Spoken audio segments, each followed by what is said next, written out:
hello. Yes, I tell you, every time that intro plays, bop, bop, bop. Hello, we've got an Andy.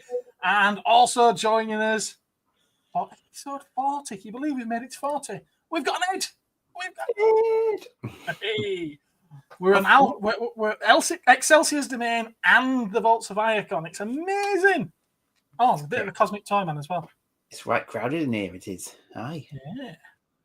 I've left my happy birthday thing downstairs as well. It's silly. Oh well. Well, it's not a birthday. It's no anniversary.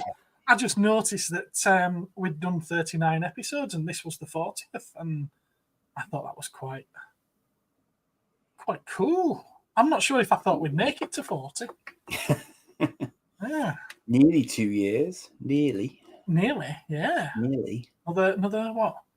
6 months to go by my reckoning, I think. 10 weeks? Something like that? 10 weeks would be 12 weeks. Yeah, so 3 months. 3 months, yeah, 12 weeks. Yeah. Wow.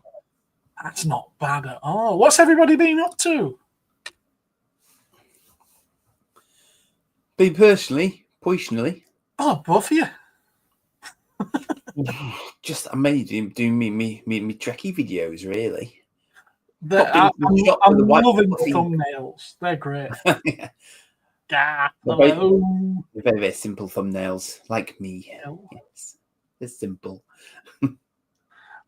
I did chuckle. Joshy. I did chuckle because Phil here, he'd been saying that he keeps missing the council live. Oh yeah. Yes, this was right after the last episode. He says, "So do you think we could possibly start putting a link for it or a reminder for it in the group chat?" So just before we went live, I sent a reminder through, and literally within seconds, his name appeared as this chat here, and I was like, "Wow!" He was waiting for that. I've got a couple over on my chat as well. Interesting. I've got Pete and Planet Zoid Star were there. Oh, cool. Oh, Adam's with us as well. That means we've got to watch his language because young Adam's watching. Young Adam. You know, this is set for not for kids, you know. LOWBOT's with us. Yeah, pump it. Definitely pump it. Dave, hello. What is that Dave. picture? You've changed it, haven't you? You were showing them off the other night, weren't you? On Toy Me, Toy You. See, I was watching. I can't quite ID it.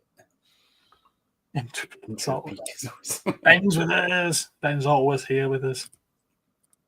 And so's Joe. Pete. Joe. We've got a Pete. Anyone heard from Mark? I have, but this isn't the place to discuss it. Sadly. And he doesn't want me to discuss it anyway, so we won't. Planet Zoid Star. I love that picture. That's an awesome little. He's got some great Zoids. If you've never tuned into his channel, awesome. I won't be able to stick around for the stream tonight. Oh well, you can catch it on the watch back later. Doing my next video. You know, I'm in the middle of editing a video right now. I can't continue while I'm prattling. That's a very good multitasker. And congrats on 40 shows. Always a fun watch. Well, thank you, Dave. It's not 40 until this one's finished. Well, we've started, so we've started. It will finish. It's just whether or not it becomes a full episode or not. I was on before. Oh, was you now? Wolverine 169. Whose birthday? What birthday? No, it's not a birthday. What's in your profile picture? You've got Shadow the Hedgehog on a motorbike next to a red Megazord from that Ninja Storm. Interesting. I thought that was supposed to be blue, not red. He's back. Yeah, Sam back. Vibes, I have that. Evening. This is Nick. He's changed his name again, though. Agree, this stream isn't for kids. Only grown men in the 30s and 40s can enjoy children's toys. Right, goodbye then. Of course, yeah. And I'm only 29. That's what my title said. Have I caught up? I'm just about catching up now. James. Oh, name went for a minute then. Hello, James. And Richard's here as well with his little blockies by the look of it. Is it blockies or blokies? Have we decided yet? What it must be blocky, surely. Yeah, blockies. If it were blokies, wouldn't it have a CK? If it were blokies, I don't know. I think it's blocky. I think it's blocky. I think it's a stylized blocky. It's not as you would spell it, but DK would be blocky. Any toys apart from these mini transformer kits by? See, you say bloke, don't you? And that doesn't have a C in it, and it's got an extra E, so blokey. I don't know. It doesn't really matter, does it? The country that these originate from, do you think they use the term bloke quite a lot? The company that these originate from don't use this language to type it out neither. Yeah, well, very true. Maybe it's Dave! Another Dave. We've got 2 Daves in the chat that I'm aware of. I don't know what Planet Zoid Star's name is, but I think everyone else I know the name of. I think. So it was 2 Daves. I think it's blocky. There we go, blockies. There we are. It makes sense, really, except they're not very Lego-y blocky, are they? They're more like an action figure that you click together. Mm. Yeah. Yeah. Or sort of cubist or something. I don't know.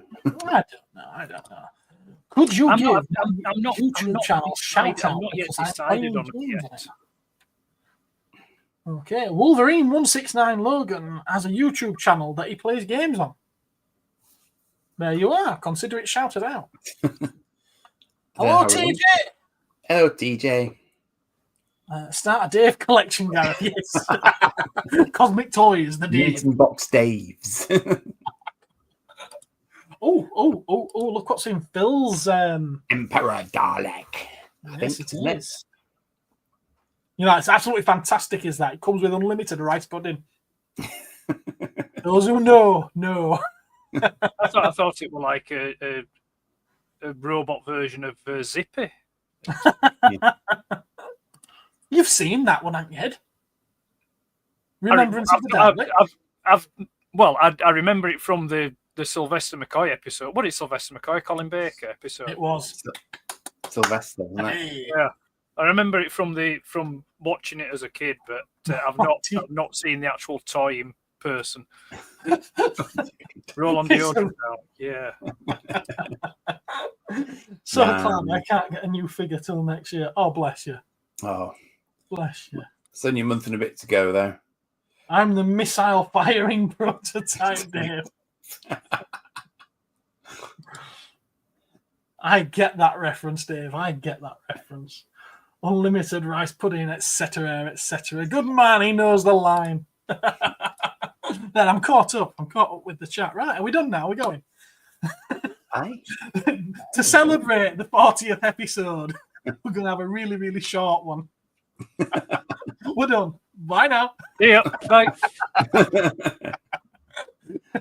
Oh, he's gone. He's gone. Just for effect. And it would be brilliant if I put him back on then just he were picking his nose or something. I'm not even who you see, everyone knows that. Everyone of a certain age knows that anyway. Yeah. Oh, I don't know what to talk about. Come on, chat. Give us something to talk about. I have not prepared for this episode at all. Is the reference from? Is it from the comic relief Doctor Who thing? No, it's from that episode. Sylvester McCoy says it.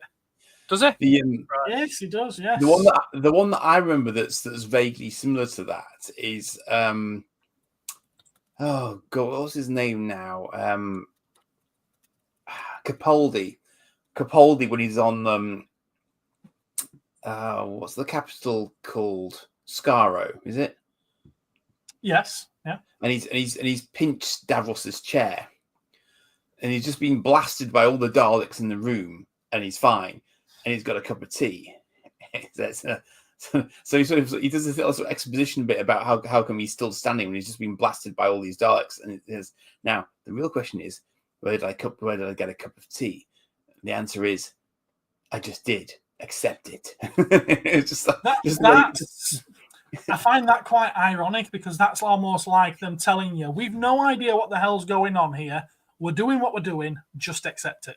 Yeah, exactly. It's in the script. Just accept Yeah. it. No, that particular line is from when Doctor and Davros start having a back and forth. And Davros starts going on one of his rants. I will transform Scaro's son into a source of unimaginable power. And with that power at my disposal, the Daleks shall sweep away Gallifrey and its infinite quorum of Time Lords. The Daleks shall become lords of time. We shall become all. And then the Doctor jumps in with powerful, crush the lesser races, conquer the galaxy, unimaginable power, unlimited rice pudding, etc., etc. Yeah, McCoy could do sarcastic. Fair dues. So, yeah, I want to talk about the Fermi Paradox, but I need to drink some more stuff before then. It's funny though because the line in it is "conquer the galaxy," and when I was a kid and I first watched it, and for years afterwards, I thought it said "cock of the galaxy," you know, like cock of the school. Right. Cock of the galaxy. Cockadoodle Dalek. Right. That should be the name of an episode. Let's catch back up with this chat again.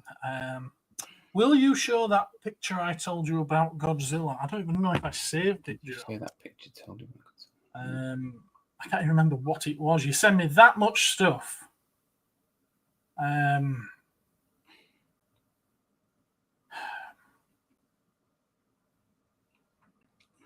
I'll tell you what, just... Oh, Dave's asking us actual proper questions and everything in the chat, so... I'll give it a minute and I'll show it, Joe, just for you, just for you. I'll dip out now. All right, well, take care, Zoid Star. Take care. Mario's here. Hello, Mario. Greetings.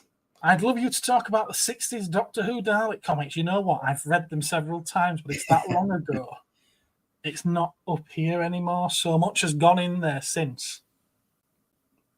There is a channel that did shorts about it, and they were quite good actually. I saw one the other day, didn't I? In one of the local antiques emporiums, but you said you've already got it. That's the ones he's talking about. Yeah, that's the ones he's talking I about. recall. Where's bloody Mark? That's what I'd like to know. Like I said just before you came on, actually, I came into the chat. I have spoke to him. I've heard from him rather, and he actually. There's not much I can tell you, and he doesn't want me to talk about it anyway, so I'm not going to do. As it's an anniversary episode, do you have a favourite toy that was realised as part of the anniversary or a franchise? Of a franchise. Favourite toy? Oh, I can only think of what's behind me because I can't go searching. Hey, you might be able to jump in here with what's recently been released. An anniversary, particularly a 40th anniversary as well.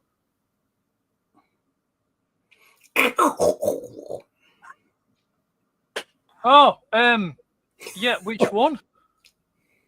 Well, your favourite. Which is your favourite? Sorry, my favourite. Yeah. All of us. I'm not sure I've been collecting long enough to be able to answer that, to be honest. But I mean, does Dave mean because sort of like? Does he mean because obviously the one that I can just go get and show? It's not. It hasn't been. It's an existing toy that's just been, tarted up for the 40th. It's an anniversary release that counts. It fits his criteria unless it's not your favourite. Right. I thought maybe it was more like, sort of like something new that was created for the 40th. I understand what you're saying. Yeah, I kind of read that as well.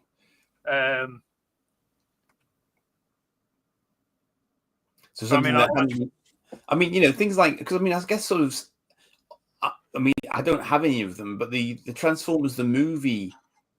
Oh, actually, that they did. Swoop wasn't really readily gettable in this country, was he? But he is out now. Right. I can do a show and tell. I actually had these to show and tell last time that we did a council, but you, Rudy, and then Ed joining, and I was knackered. It just went on a little bit. So I'm going to say this: because this, it says on the box, Crabman. for the 45th anniversary of Gundam. Oh, yes. So it fits that criteria. I don't know if it's my favourite toy. Far from my favourite toy. But it was sat here waiting to show you anyway, so I will do. And these are those, what do they call them? Candy toys or snack toys. Oh, the candy toys, okay. Is it was that a Bandai or something else? It is Bandai. It is. Yeah. Isn't it? Yeah, it's Bandai. I was getting Konami vibes from the stand for some reason. I don't know why. Probably use the same thing. It's a black square, really, isn't it? That's all it is. Yeah. And I don't know where they've gone, but it did come with the little sweets as well. Yeah, the sweets. I bet the cats have had them. It came with like a tiny little pesky cat. Tutti Fruities. If you were to bleach them, so it's a white Tutti Frutti. That's what it looks like. It's probably a mint. It'll be a piece of chewing gum or something. Yeah. I mean, there's that. There's Missing Link. Oh, I never thought of Missing Link. Oh, that's far better than the one I was thinking of. There's Missing Link. Oh, there's the...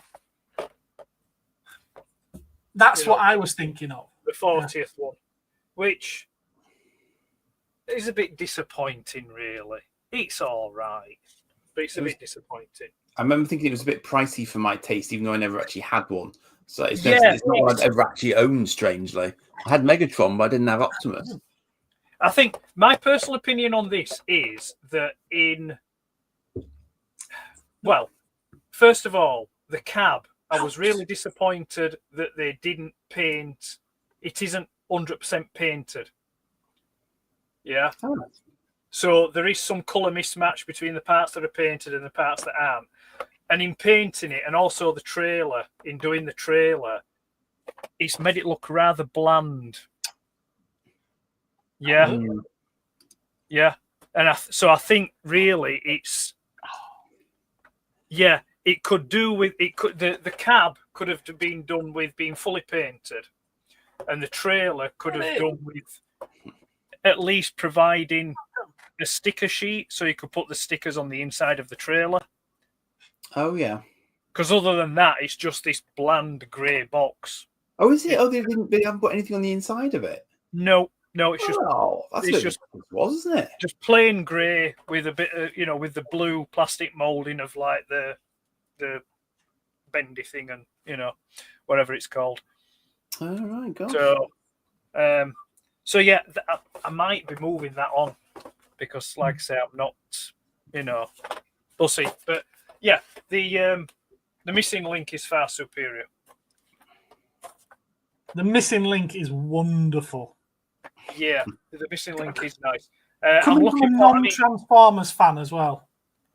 The Missing Link mini-bots should be due. I think they're dropping before Christmas. The Bumblebee and the Cliff Jumper. Although I don't know if anyone's seen the. It's a fourth party, Woody Classic company that's done a Missing Link version of Grimlock. The G1 Grimlock. Oh yeah. So that looks okay. It looks. There's a couple of elements on it where it does look different to the original toy, but I think that's probably more to do with let's just get rid of that. More of an engineering thing, right. rather than So, but yeah, I mean they're not. I mean, I wouldn't say it's my favourite 40th thing, but it's just a couple of 40th things that I've got knocking about. So yeah. Cool.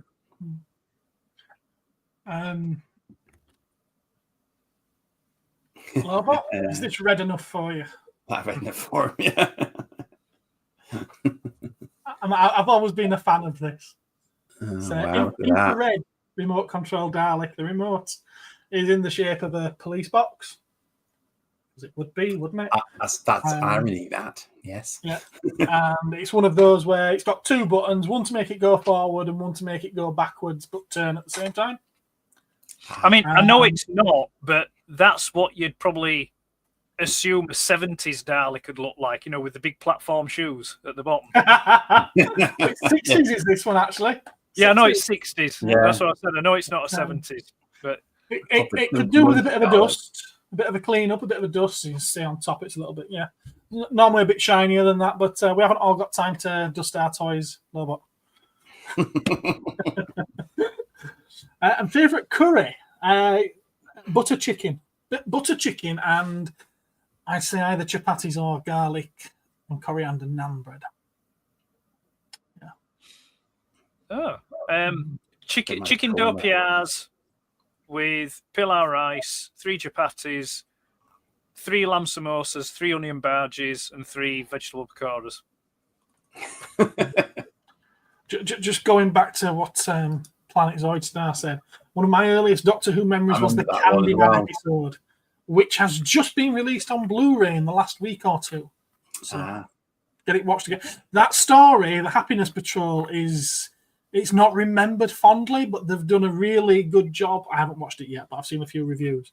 They've done a really good job of making a special edition of it and giving it the Blade Runner-esque scenic backdrops and extra special effects. So I'm looking forward to giving that a try.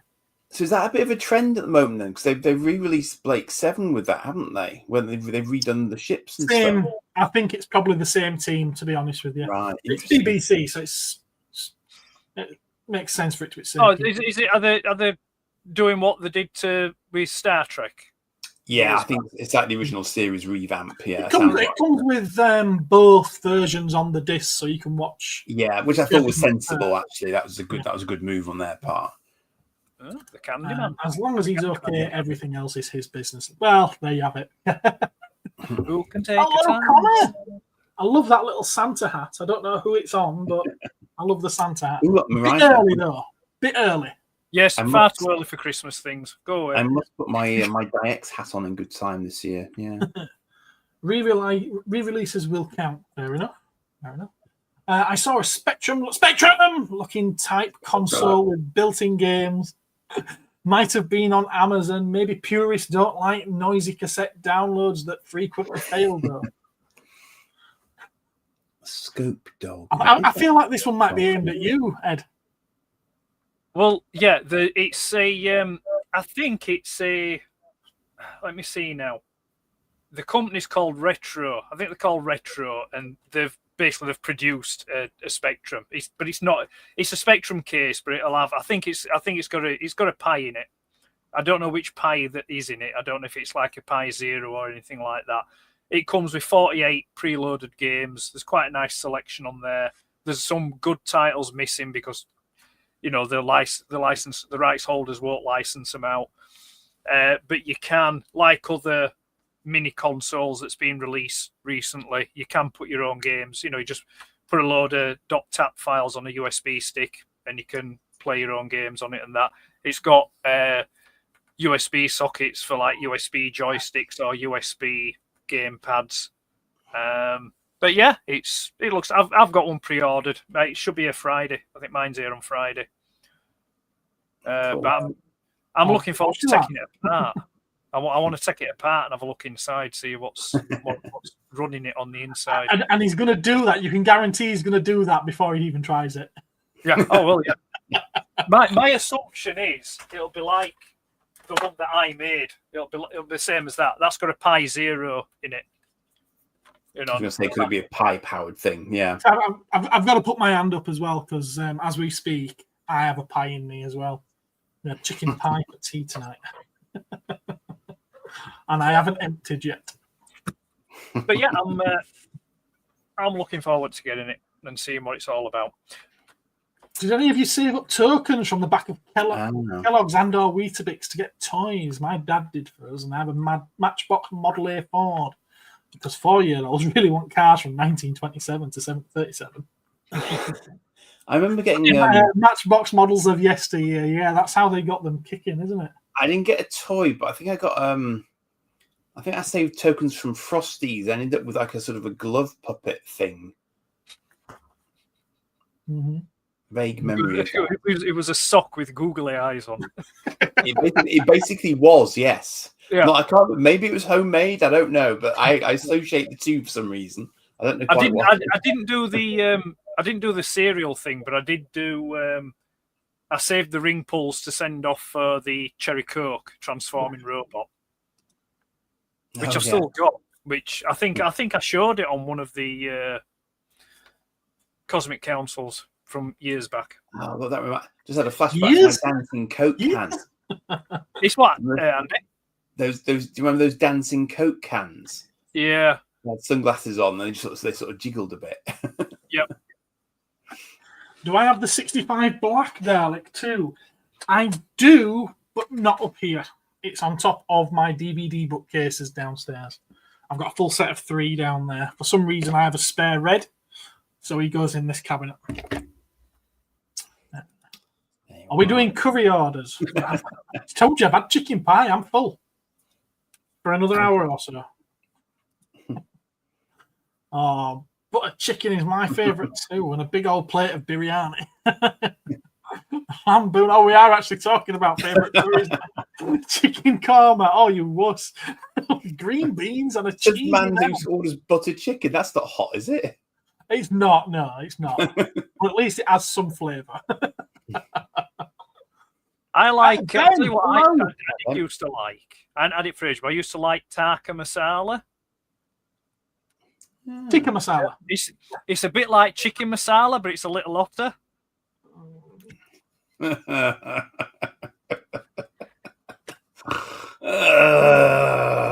have to be a very certain age to get that one. Jesus. Yep. Yep. He was trying to get ahead of him then and thinking, why has he said that? And it was a click. I'll leave that one with you. Thank you. I'm here all week. I got my sister-in-law, the Addams Family Pocket Polly. She likes Wednesday. I'm making my brother's toy collection more acceptable to her by having lots of toys of her own by Christmas, etc. Fair enough. I do have that in the collection downstairs. I say it's in the collection. It's still in the brown box. I'm tempted to do an unboxing video of it, showing, a video of it. But, if it was Mighty Max, oh yes. New Blade 7 effects are great, are they now? I haven't seen the old ones, so I can't compare. I haven't seen the new ones, so I definitely can't compare. That's for my favourite red figure. I'm not sure. I was probably saying my vintage Thunderbird 3, fair enough, which you can't find. Ultraman counts, I guess. Yeah, there's plenty red on Ultraman, isn't there? On most of them, yeah. Fun fact, the guy who put my and Babylon 5 model together is the same guy who did the new models for the Blake 7 Blu-ray. Oh, right, okay, cool. Yeah. Cool. Have you watched the new League of Legends anime? I haven't watched an old League of Legends anime. Nope. Oh, sorry. No help here. Oh, I might have watched something yesterday. What? What did you watch? Finally got around to seeing The Last Starfighter. It's a film. Dare we ask what you thought about it? It's all right. in all fairness, that's... But you've got to a day later, and I'm already struggling to remember certain things about it. But you've got to cast your mind back. Watching that in your formative years, there was literally nothing else like that.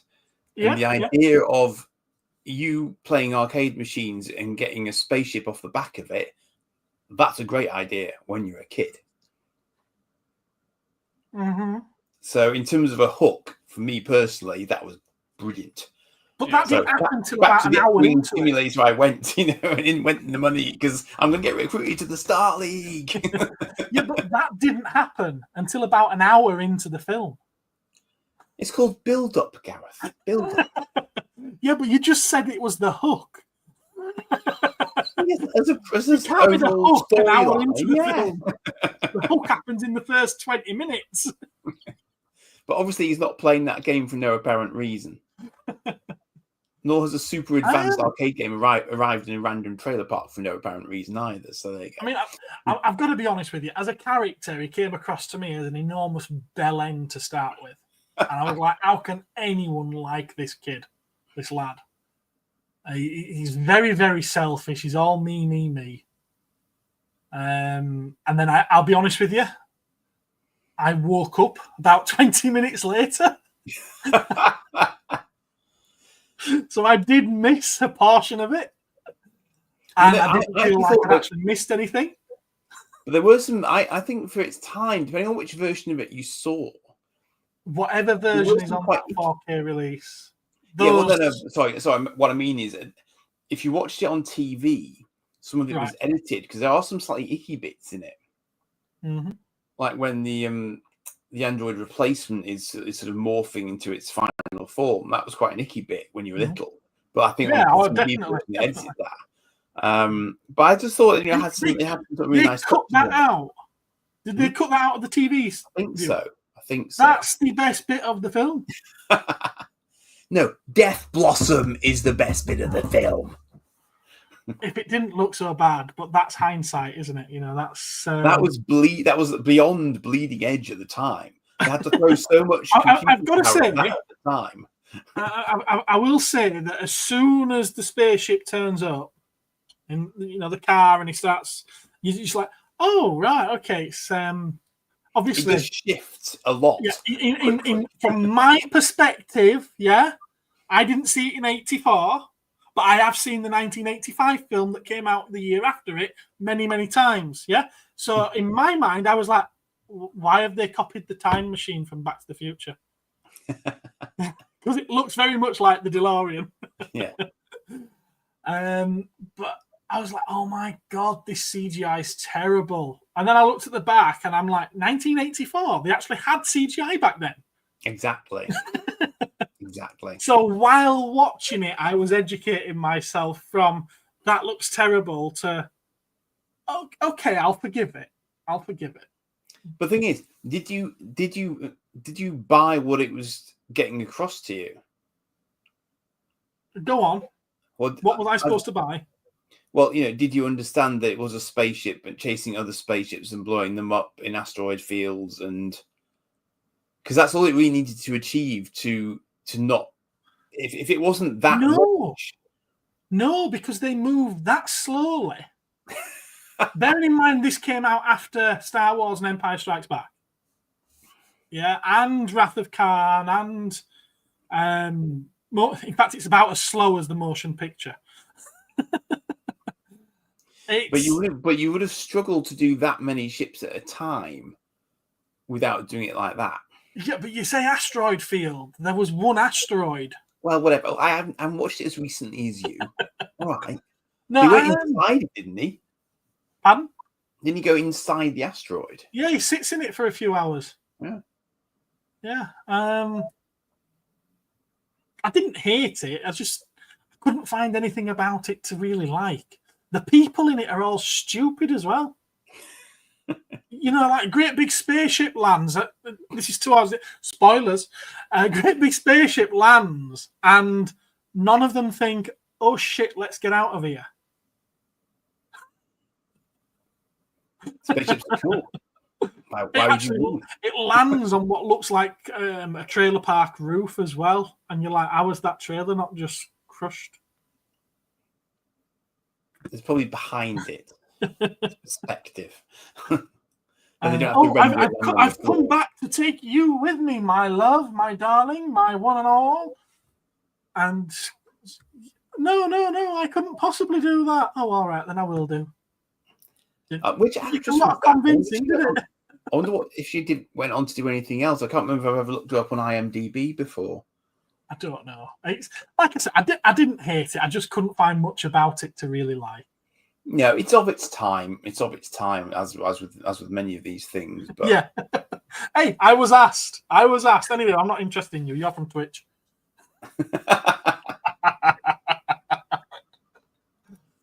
ZX Spectrum, did anyone else here play Mirrorsoft dungeon crawling RPG called Bloodwitch that released on the Commodore 64 and the Atari ST? Came out in 90. And I sank countless hours into it. I thought you were going, Zoidstar. Allegedly, he was. Zoidzilla isn't actually that quick, in fairness. No, I think this one's on YouTube because I've never played a 64. Well, I've never played a Commodore 64.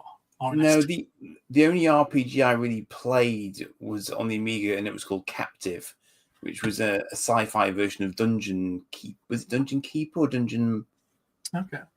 Something like that. Victoria, Vicky. At the Weetabix truck. My favourite red figure is the Muton X Akron, Red Baron subform. I don't know what that is. I'm guessing it's a red man. See, you say Muton, I just think XCOM UFO Enemy Unknown. Oh my god, we're miles behind on this chat. Jumpy. Try Boom Boom Chicken. Let me hear that's back on curry. Yeah, I think that's curry. I would love to imagine that's the toy though. I'm assuming it's not a game or a toy. I'm just that's the chicken and somebody's going to explode on. Isn't that the one that Basil Brush makes? Boom, boom.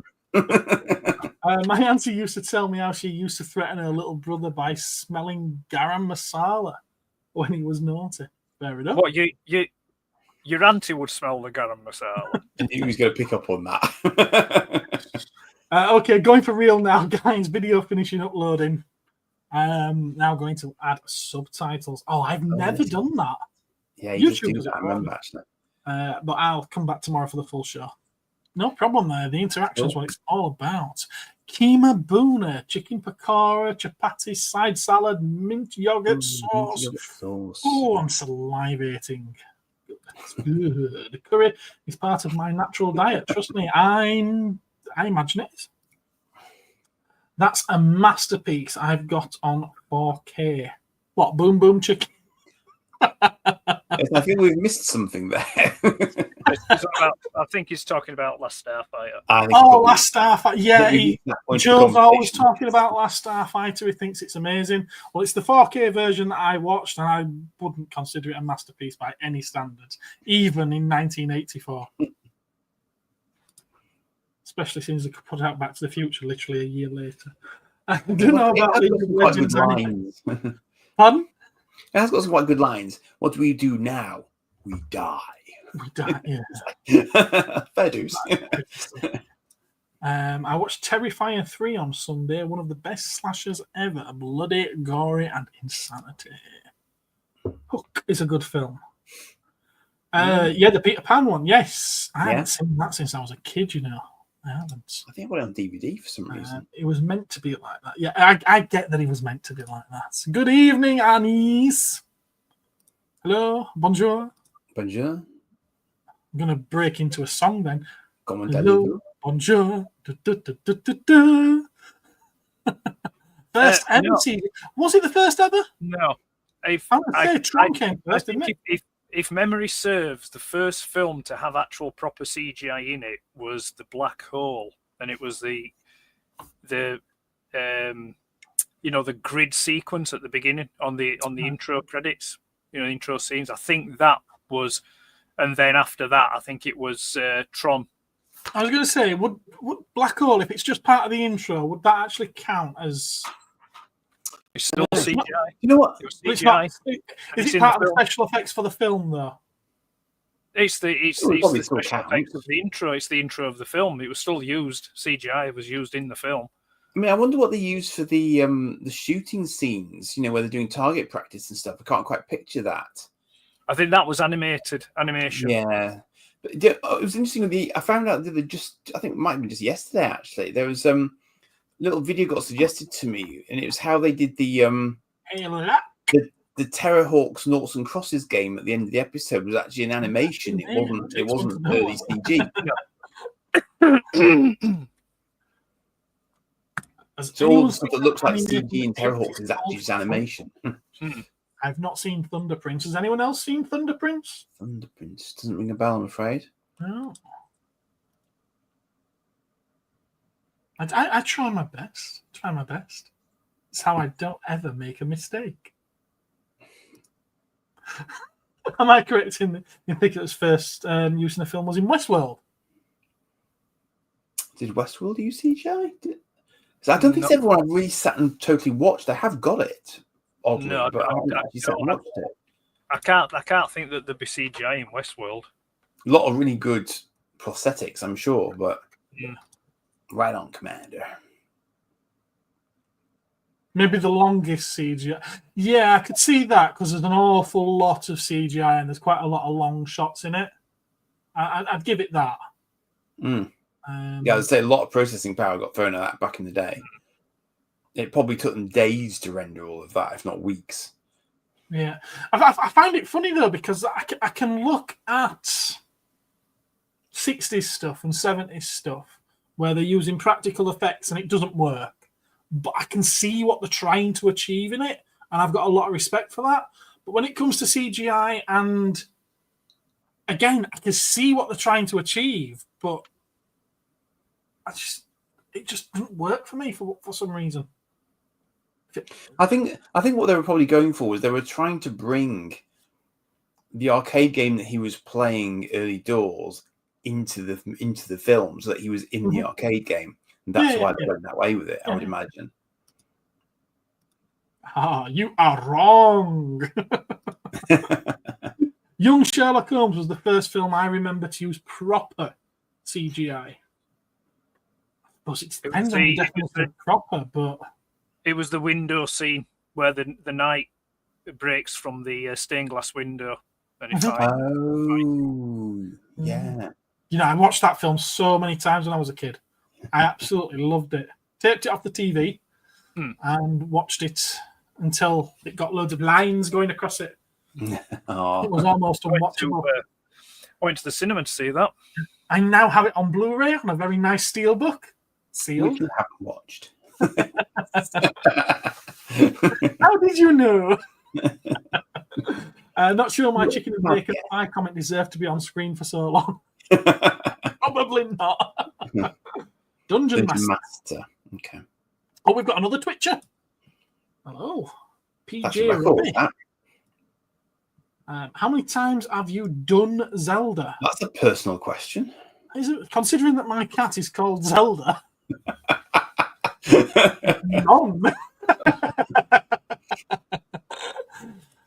And my cat Zelda looks a little bit like that as well. And if I were to put a pair of glasses on her, I've only ever done Ocarina of Time actually on N64.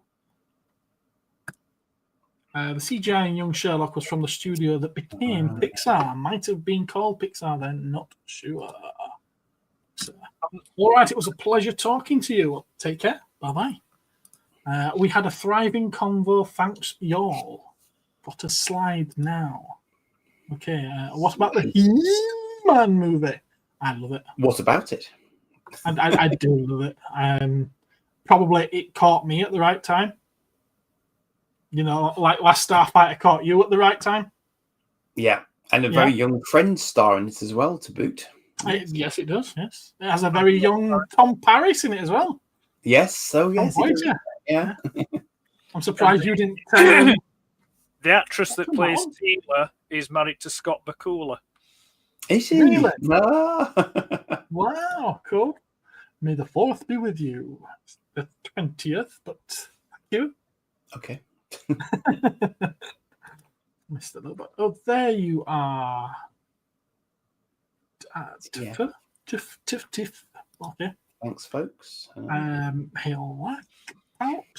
Robin Williams as Jumanji. There is only one Jumanji. That's the one. My son does like the new ones though, actually, and they are quite funny. Fair dues. They have kept it in keeping, just ramped it up a bit. I've seen the cast, so I've not watched it. It's better than you think, actually. Where it wouldn't. I think it needed to go to that direction because I don't think it would have. You know, like, to go to video games, yeah. You know, making it more, you know, like video game rather than a board game. You know. In fact, do you think? Just purely for the fact that I've just not got round to watching them yet. Do you think going for a video game has already dated it and they should have gone for a mobile phone app instead? Who knows? If I miss anyone in the chat, my apologies. I'm driving down the interstate while listening, but love and respect it, everyone here. Cool. Akron Subform was part of the 70s Denny Fisher. You know, when you said, I did think so. When you said Cyborg, what was it you said? was something you said that made me think Dennis Fisher, Cyborg line. Yeah. Imported from the Japanese Takara Shonen Henshin Robo line. You don't know much about toys, do you, Gareth? Not a huge amount about the ones from like 10, 15 years before I was born, no. Better call the Burn Ward. If you did a Disney movie remake, what would you do? Ooh. Disney, specifically Disney. There'd be no need because Disney's already doing it themselves. No. Remake a Disney movie. What would you do? Well, I'd start with Force Awakens and go from there. we can make the White Hole. The White Hole.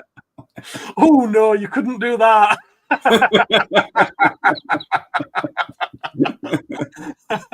It spits things out instead of sucking things in. Right, so my view on remakes is that you should only remake a film that wasn't good in the first place. Yeah? So we could start with the live-action Little Mermaid. The upcoming Snow Black. Sorry, I'm showing my cards here. I'm showing my cards. That Terrorhawks vid came up on my recommendations. I'm assuming he's talking about those, Andy. Yeah. Cool. By the He-Man movie, do you mean Moonwalker? Hey, I love the Mechan Moonwalker and the space, and it had a spaceship in it. So Sorry, Gareth. Perhaps it's just me being old. Yeah, just smidge. Vertigo was the first film to use CGI in 1958. Should that be 85?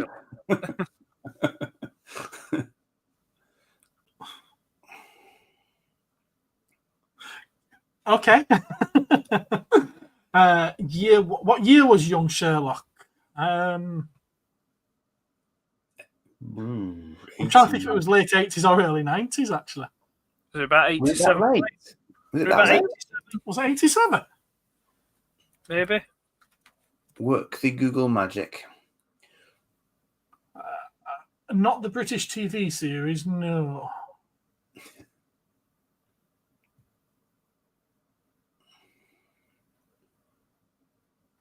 Didn't Cutlery come alive in it or something? Yes. Everything. No, well, actually, no. Nothing came alive in it. They were just high as kites and thought everything came alive. Yes, they were hallucinating, weren't they? Heavily, yes. Yeah. It's got it listed as a series. Was it split down into a... No. Wasn't it like The Adventures of Young Sherlock Holmes or something like that? It's The Adventures. From memory. Could be wrong. 1985. Was it 85? Well, yeah. 85. I was 2. I mean, again, it's another one. I'd remember going to the cinema to see. The old canon cinema. See, that's a prime example then, because I can remember when I watched it on TV, when I recorded it on TV, it was listed as a premiere. So it was the first time it had been on British TV.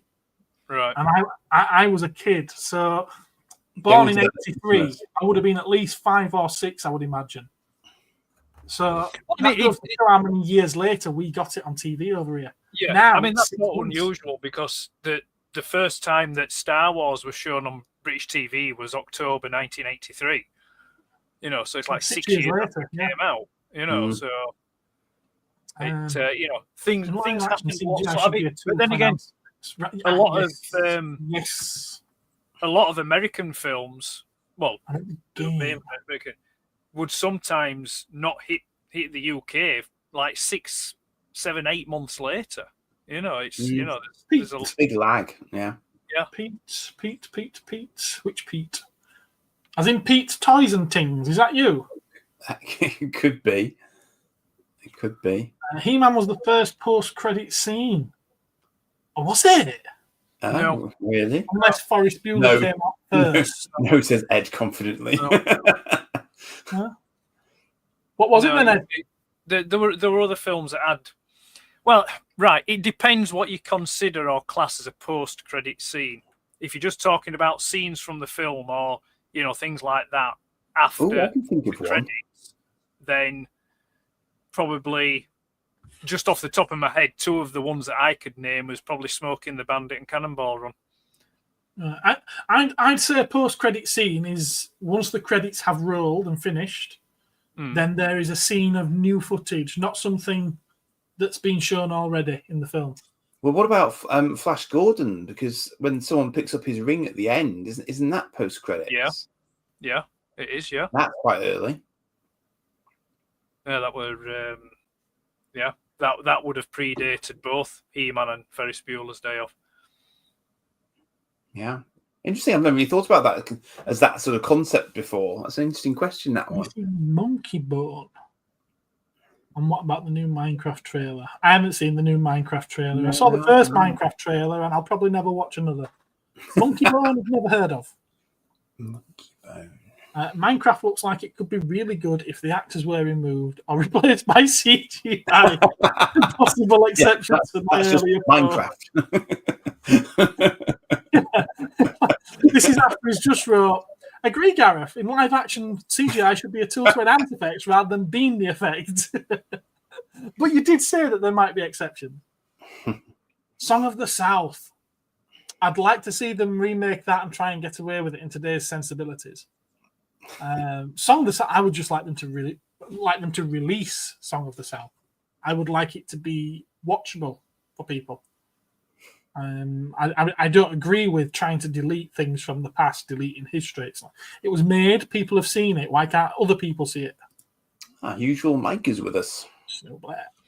Condor Man. Yeah, that could make for a good remake. Is that out on Blu-ray? Because I'd like to see that on Blu-ray. I love Condor Man. It is on Disney Plus, I believe. Yeah, I think it is, isn't it? Actually, I'm not sure if it is. I can't remember if I looked for it the other night and I couldn't find it. The only films that should be remade are those that had a good idea but were badly mishandled or done cheaply at the time, like the He-Man travesty. But the He-Man film was so good on its own. In a bad way. No, I agree. Anything with a good idea that were mishandled, or not received well, that didn't do well, which is why I can see the argument for a Highlander remake, because it's a really good idea. And whether or not you think that film was good at the time, it wasn't really received that well. It didn't boom, did it? You can tell I haven't tidied, can't you? Smash the like button, chat people. Yes, smash it. Not sure, maybe a remake of Killer Clowns from Outer Space. Or a sequel. Wasn't. Now, someone clarify this for you. Was Morons from Outer Space actually any good or not? Because I remember. Yeah. No, I've seen that one. Again, it's another one I went to the cinema to see, and I loved it. Yeah. But I think it's science fiction film, as I recall. I think it's one of those that, I mean, it's because it had like Griff Rhys-Jones and Mel Smith and Jimmy Nail in it, and so it had a lot of comedians in it at the time as a kid. It was amazing. Your parents didn't really want you watching, but you did kind of. But no, it's one of those. I mean, I have watched it recently. When I say recently, probably within the last 18 months, and I do still enjoy it, but I don't think I enjoy it as much as what I did when as a kid watching it. It's still. The first general release film to feature a post-credit scene is The Silencers, released in March 1966. Wow. Bearing in mind that Usual Mike is in Australia, it was released in 1962 everywhere else. Oh. How you doing, Mike? Are you okay, mate? Trick. What was your very first adult film? Mine was Lethal Weapon.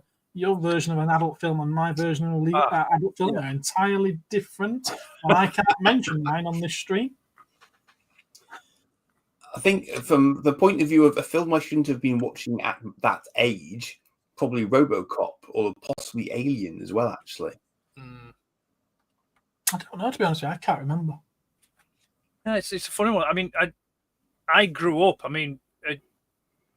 my parents used to. I used to watch the Hammer House of horror films, and the TV series as well. You know, like never used to. I mean, that's never batted an eyelid with them, kind of thing. You know, so I mean, I suppose they could be classed as adult kind of thing, but yeah, I suppose it does depend on what you class as an adult film, because if you class an adult film as it having the rating of 15 or 18 on it, or R-rated for our American friends, then fair enough. But I can remember watching films that I would never have thought were aimed at kids, like The Raven. And that would be shown on TV, Sunday morning matinee type thing. Whether or not it was edited, I don't know. But I can remember watching that as a kid, Vincent Price, and that is not a film that's for children. It's not a kids' film, is it? No. It depends what I mean, if it's BBFC, and if BBFC had classified it as not containing anything that children shouldn't see, then that's probably why we're on. Exactly. I mean, I'm just going by the fact that when I grew up as a kid, anything that couldn't be shown before 9 o'clock it went after 9, adult. Yeah. So that was your watershed. So anything after 9 o'clock was considered adult. Because that's why growing up as a kid, I can remember being allowed to stay up and watch V. When that first came out. So it's Oh, I know it's a bit further down, but yes, someone's mentioned The Omen. Yeah, I remember seeing The Omen. Yeah, I saw The Omen. Yeah, I've seen. I think my dad quite liked some of these, so I probably managed to peek a bit when he was watching something. Judge Dress. What's Judge Dress? Is that the old girl character from? Is that an all new judge from 2000? No, I think he means the law. Nice Judge Dredd. I'll just give a quick shout in a dress. And it was great. I'm not saying it wasn't. Remake Judge Dredd. Which they have done. Which one? They have done. No. The Carl Urban. Back and me. I'll just watch E.T. An underrated film was The Return of Captain Invincible. I've not seen that. Which had the idea of a washed-up, drunk superhero long before Watchmen. I've not seen that. What was that American TV show that had someone who's completely inept being given superpowers? World's Greatest Superhero. Yeah. William Catt. I've been second-guessing myself about Vertigo, but Google agrees it was the first film to use computer-generated imagery. So who knows? Really? What did it use it for then? What computers were they using? Those great big massive ones with... Oh, yeah. Maybe. Okay. I'm interested in that. I'll look that up after we've finished streaming. I'm interested, because I'm interested in how a 1950s computer could render. Yeah.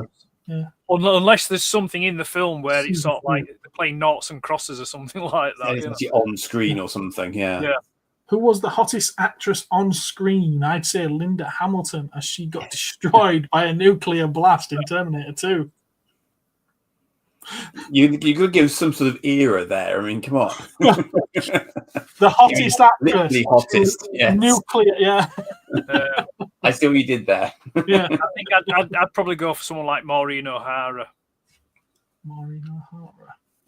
Or Heather Thomas.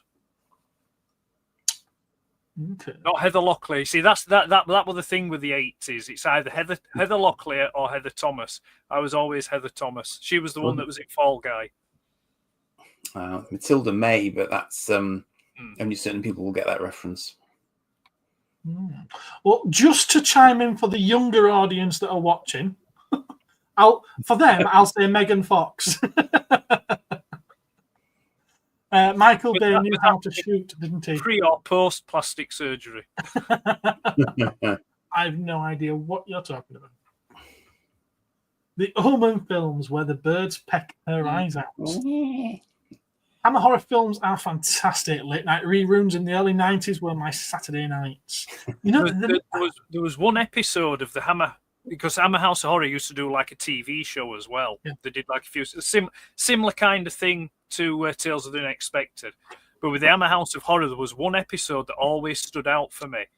And it was like a scientist guy. And he had a son, and then they like had an adopted son. And he was doing these tests on these rabbits and things. And it's like, I mean, I won't spoil it if anyone wants to see it, but it was like, I found it as a kid watching it. I never used to get freaked out by horror stuff as a kid, but that one, there was just something about that kind of I found a little bit unnerving. But that one was a good episode, was that one. I think the episode, if I remember right, it's called Growing Pains is the episode. Yeah, nice one. What did you think of it, Jumpy? Did you enjoy it? I think it's the middle story that is sort of like, that's the freaky one with the little I think it's a little statue of it's either a Zulu or some kind of Amazonian warrior or something like that, and it has a belt, and if this belt really, please start reading your text before you send them. Do you remember, Carl? I think he means, do you recall? Animals of Farthing have been wood. The Animals of Farthing Wood. Yes, I do remember it. Yeah, unless that's some sort of rather interesting remake of a beloved cartoon show. I used to love it as a kid. I can't say that I watched it from beginning to end, but I can remember seeing episodes of it. I used to love it. Wind in the Willows for me. Depends on the adult films. Flesh Gordon was a surprise. Yeah, I've seen that. I saw that. Judge Dress sounds like a great drag queen name. It does. The first Certificate X film I saw was Death Race 2000. It was crap, and then they remade it as crap. That had, if I think it right, I think that had Ron Howard in it. I think Jason Statham in it as well. They should do a toy line of Death Race, the cars and the characters. See the cars doing well. Hitchcock was a boffin. Joe, another Joe. Hello, we've got 3 Joes that I'm aware of in the chat. Hello, Joe. Has he been delivering any parcels to you lately, Ed? No, nothing. There might be something coming within the next couple of days. Amanda Tapping. Good shout. Penelope Cruz. I'd have to add Claudia Black if we're going with Stargate references as well. Mainly for fast. That's just wrong. That's wrong. That's wrong. Wrong on so many. And it's even more wrong, Wolverine, depending on which film you're talking about. It's just wrong. It's just wrong.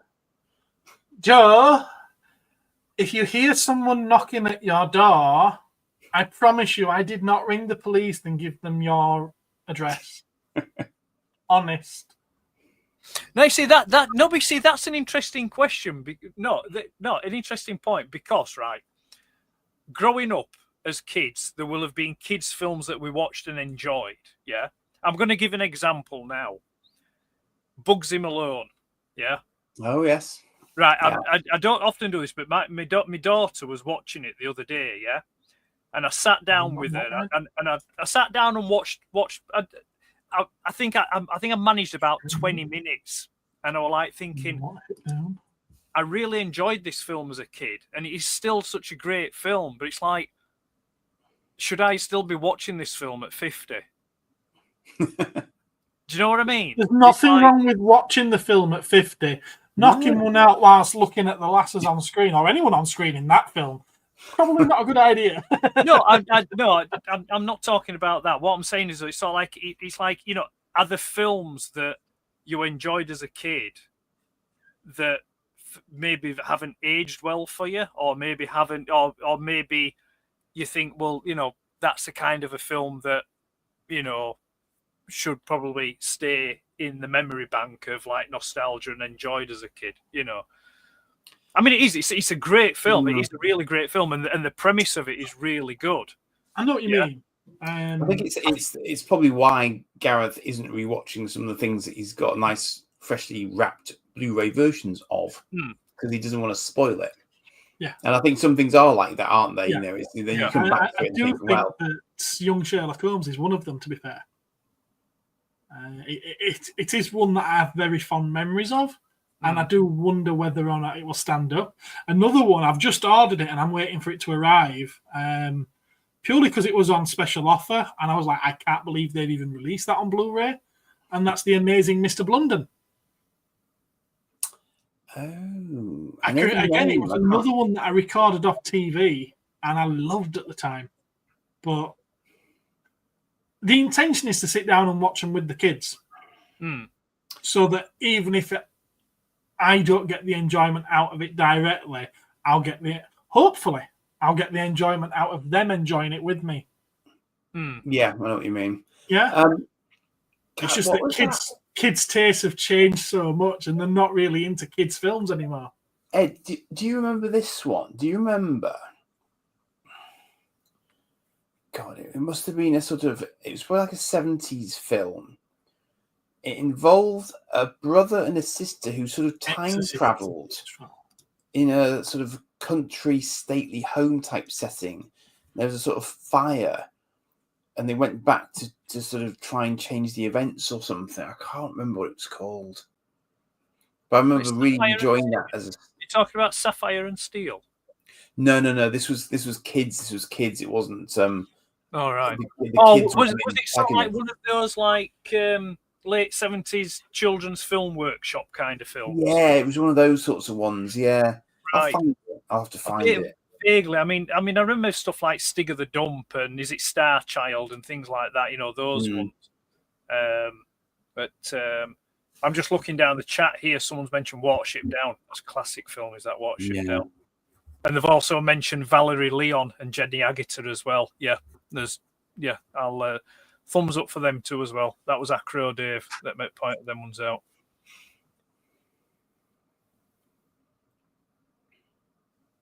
Where we got up to on chat anyway?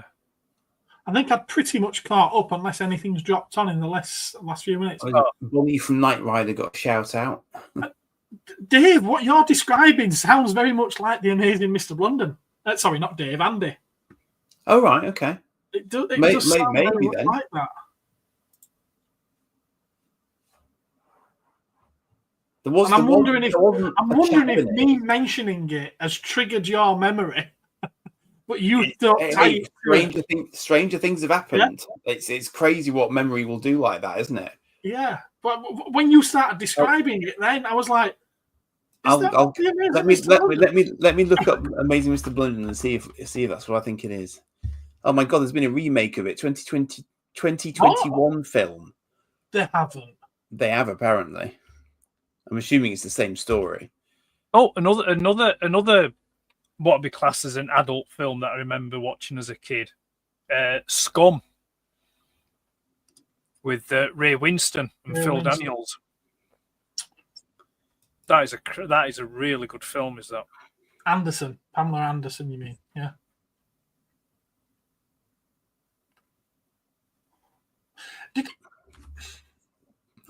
Did anyone actually find Pamela Anderson attractive? I can remember there being a really big thing about her, but most people used to, from my memory, bear in mind I would have been a kid at the time, people used to just sort of like go, oh, she's all plastic, it's all fake, don't like her. Was there people that liked it?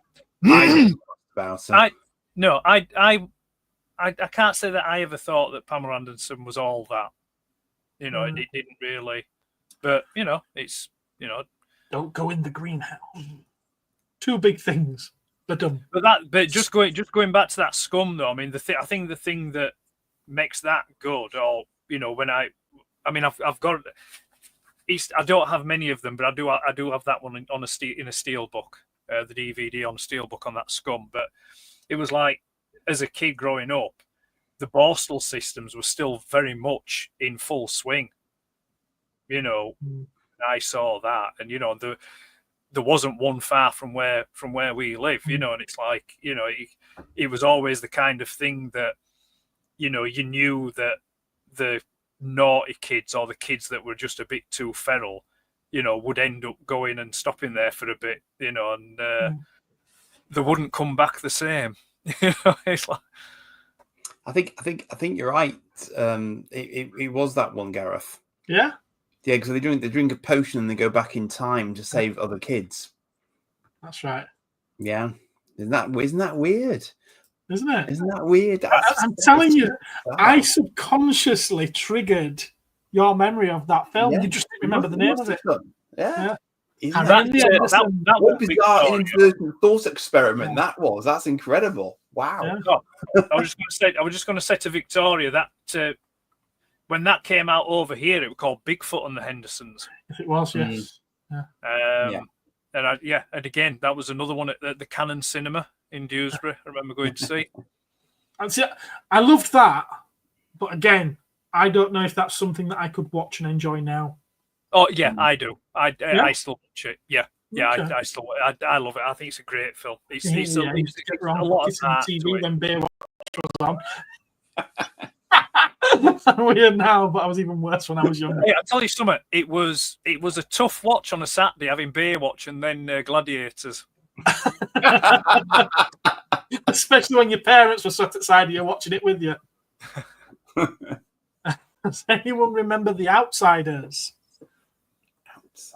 All right, I'm going to chuck one out here because seeing as though a couple of people have picked up on Scum, yeah, they might pick up on this one. This was another one as a kid that I remember seeing. Children of the Stones on YouTube, and it's called Psychomania.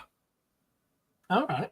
I'll just leave that out there and just see if anyone in the chat's seen it. But it's a film called Psychomania, and just let us know if you've seen it. And that is a great. It's got Beryl Reid in it, and it's got George Sanders in it, and he's the guy that did the voice for Shere Khan in Jungle Book. Oh, right, really? Yeah, that's a great film. That is a great film. I mean, it's a typical mid-70s kind of like low budget B movie kind of thing, but it's just great. It's just a great film. I'm the king of the there was nothing dodgy about it, Joe. It's just the fact that it was never intended for public viewing.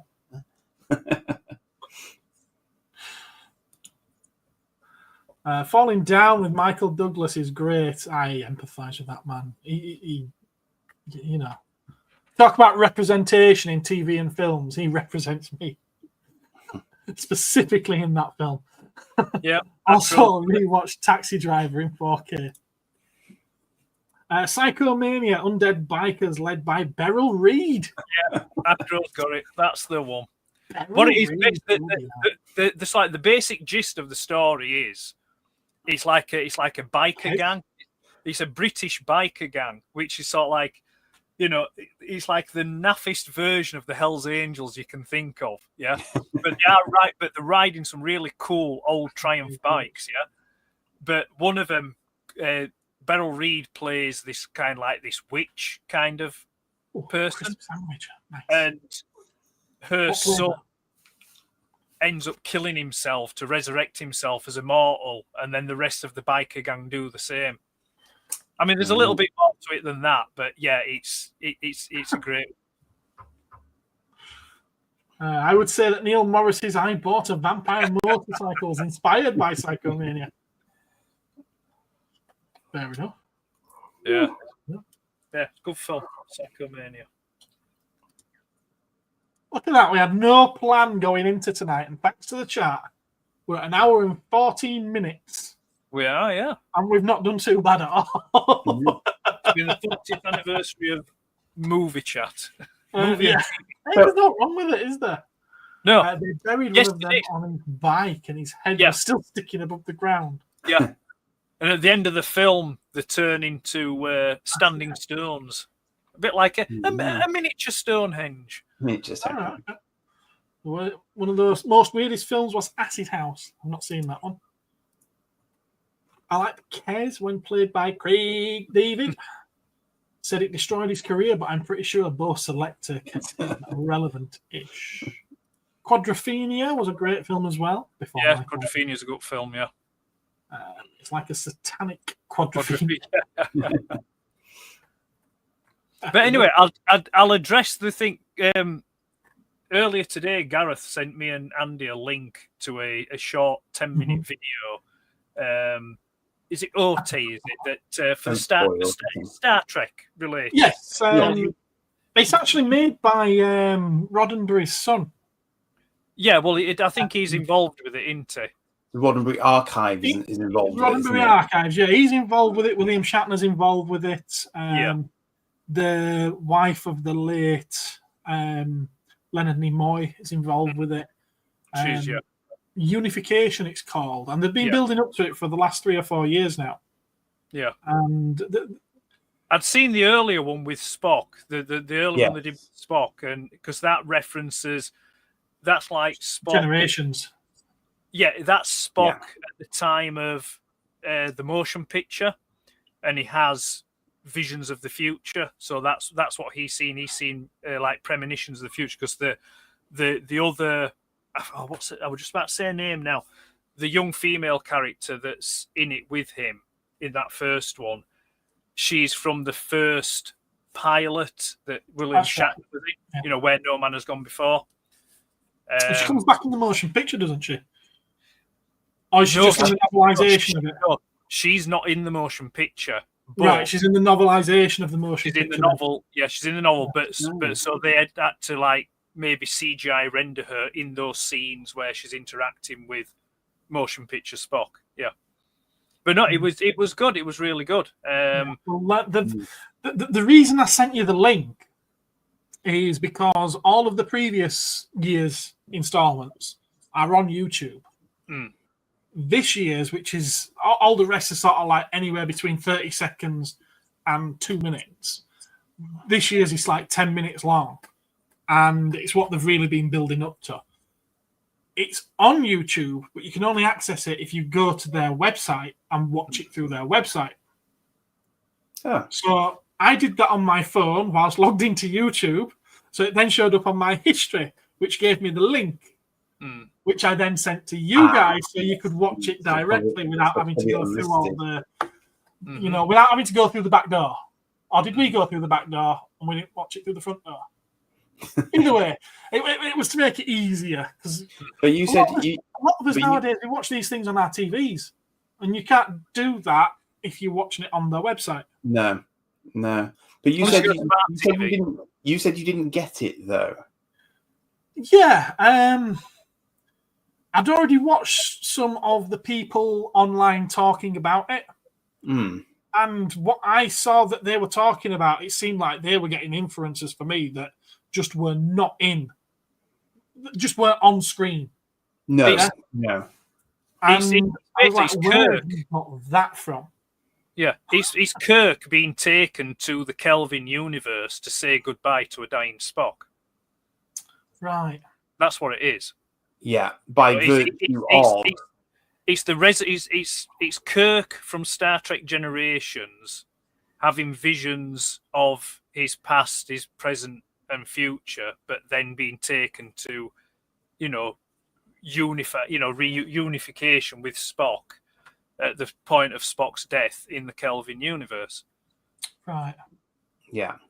And the character who gives him the communicator badge is a character from Star Trek Discovery, who is said to be, I think he's supposed to be It's from Into Darkness.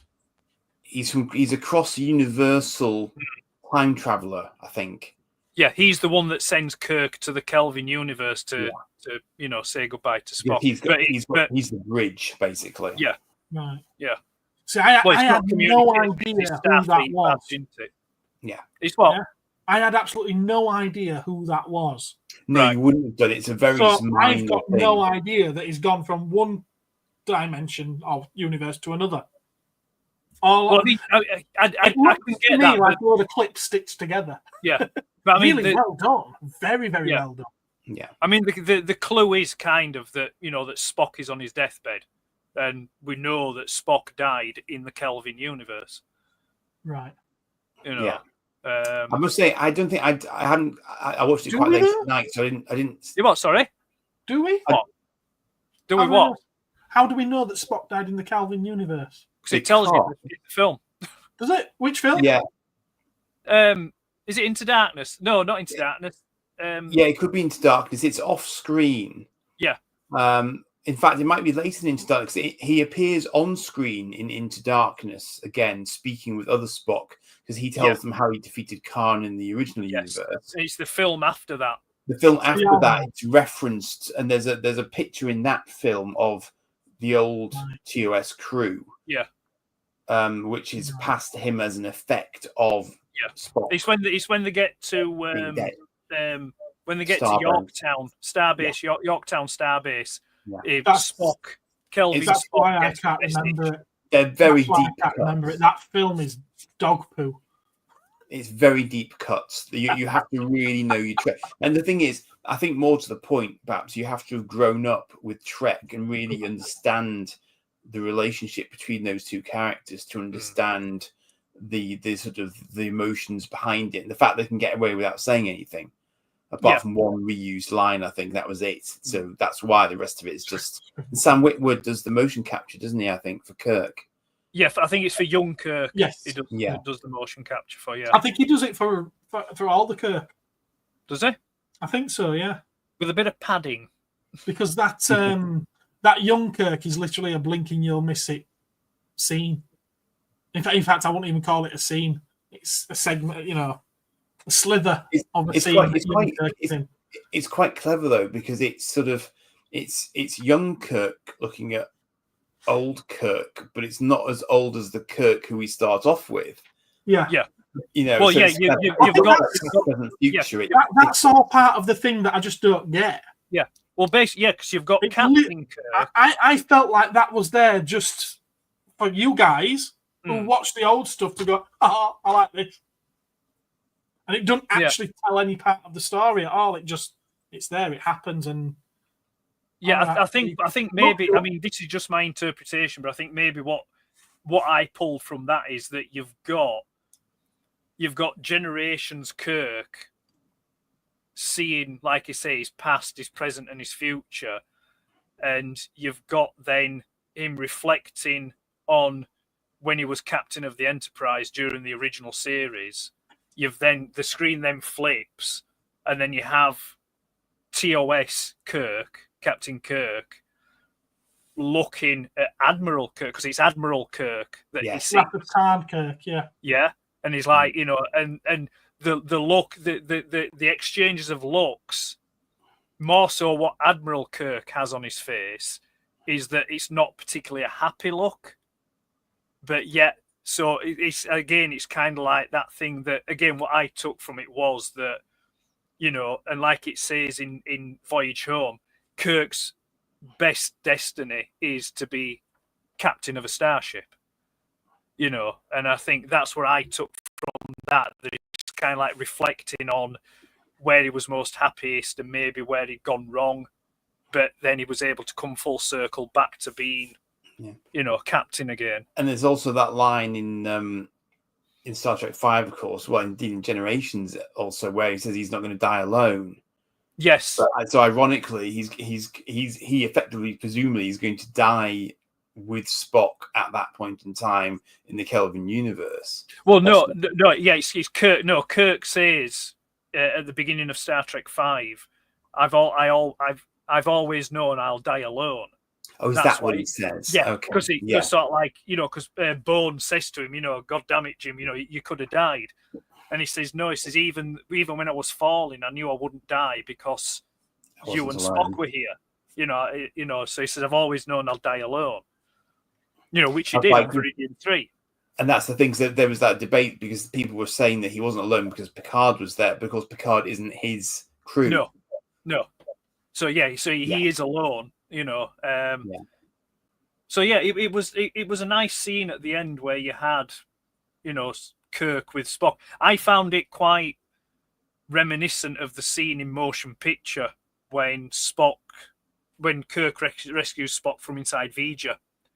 And he's unconscious and he wakes up and they're holding hands while he's on the medical bed, and he's saying V'Ger doesn't comprehend this simple emotion, Anyway, I'm getting a bit geeky with my Star Trek. Well, I think we've lost half the audience on that one. And why not? Why not? Like I said, it was one of those things that I saw as fans put up nice stuff to watch on YouTube. That's what it seemed like to me. You know, it's like I didn't really get it. Fair enough, Spock and Kirk together again at the end. It was nice. I just didn't get it. Yeah. No. You'd have to be of a certain age with a certain movie background. But he's already dead. Kirk's dead. We saw him die. We see him die at the beginning of that. Yeah, but there is some. There's nothing. I wouldn't say anything's confirmed, but there's some insinuation that maybe the Kirk that we're watching going to see Spock is a resurrected Kirk from Project Phoenix, which was in the third series of Picard. Because we do see screenshots of, that, Daystrom Station, isn't it? Daystrom Station. Remake. So it's what I found interesting as well. There's been no, I mean, I haven't been online to read anything about it yet, but it's more my interpretation. But the Vulcan that stood with Savick, I think that's Spock's son, because there was a dropped in Star Trek 4 Voyage Home. It was in the script, and I think the screenplay. The reason why Savick didn't go with them was because she was pregnant with Spock's child, because obviously she joined with him of the Pomfar while we're on the Genesis planet.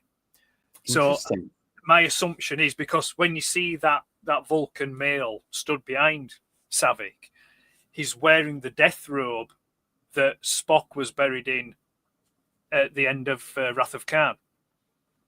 Right. That you see him in Search for Spock, with the black robe with the black lettering, and I think he wears it again in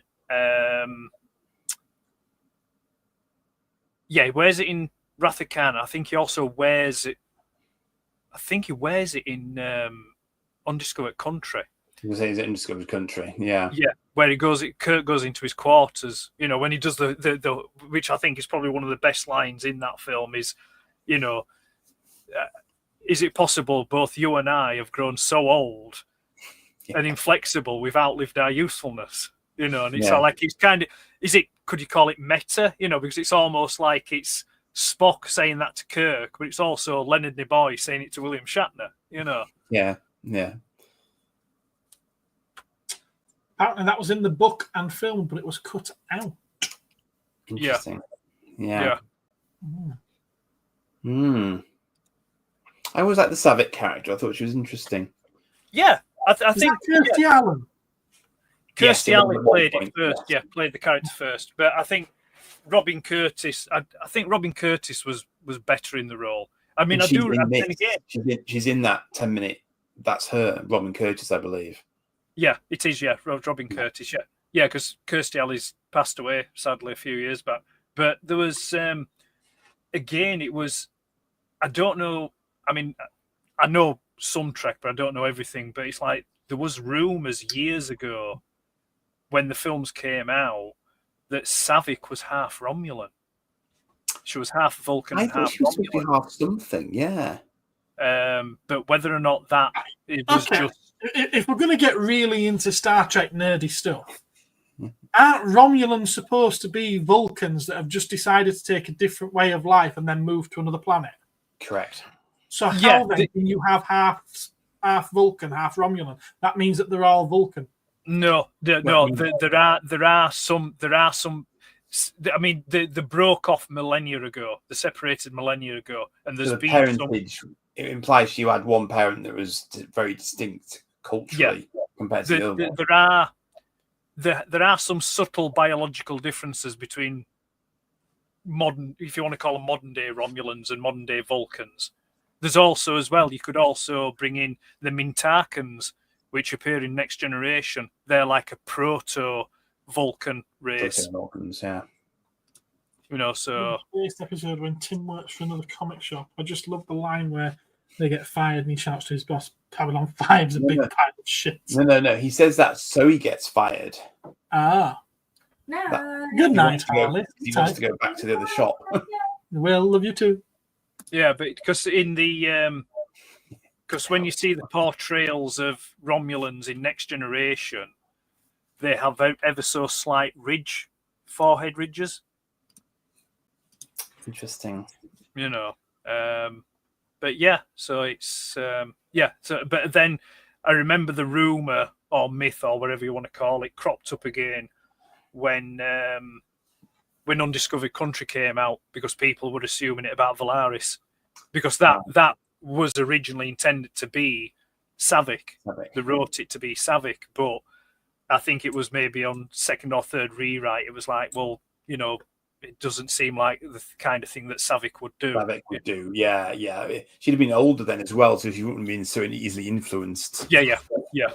Yeah, makes more sense to do a new character for it. Yeah, definitely. Aye. But yeah, it's there's a lot of, I mean, yeah, there's a lot of depth to Star Trek, you know, that you could just keep going deeper and deeper and deeper into it, kind of thing. I mean, I would say probably a lot of it's maybe not canon, you know, it's maybe, was it, you know, beta information or whatever it is, but what's that? 1 to 10 of all the all right. That's my little DVD box set collection of. It's quite cool. I want to see the. Did it come out 2 years ago? Was it 2 years ago? The remastered directed cut of motion picture.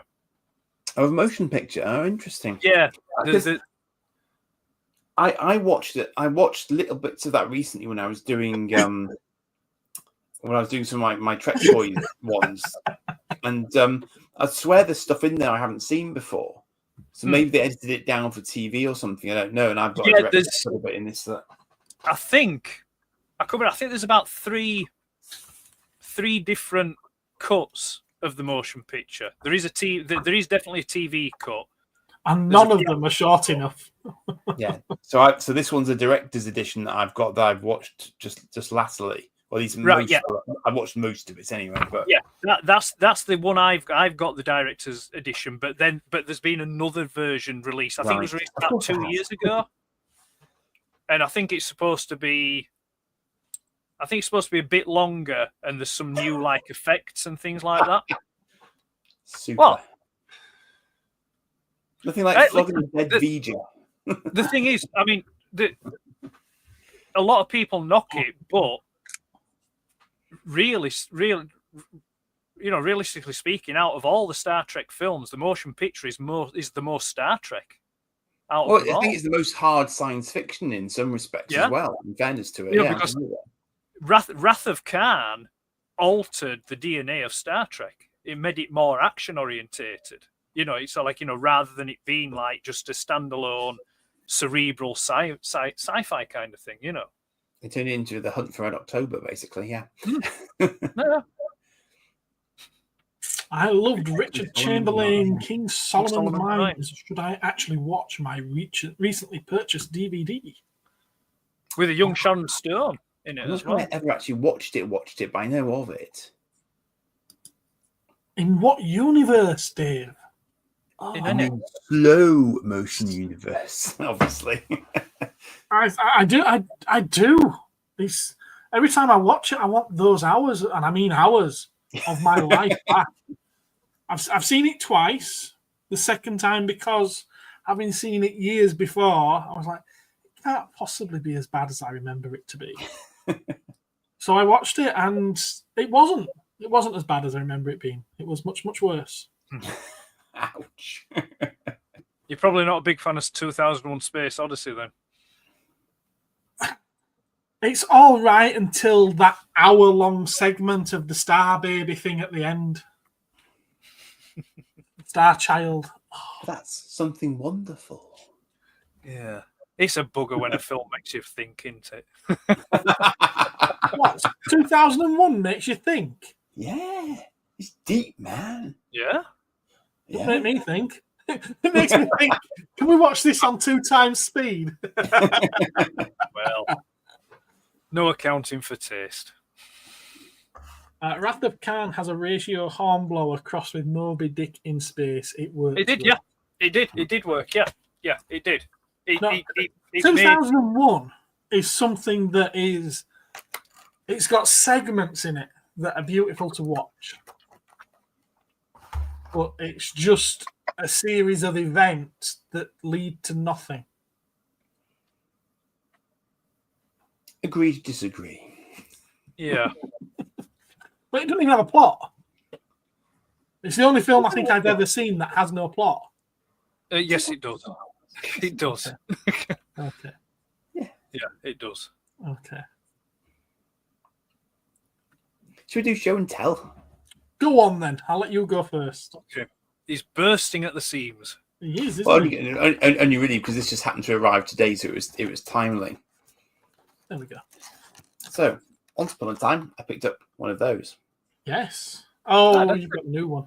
And then once upon a time, Ed said to me, do you know that they've done a new, bigger one?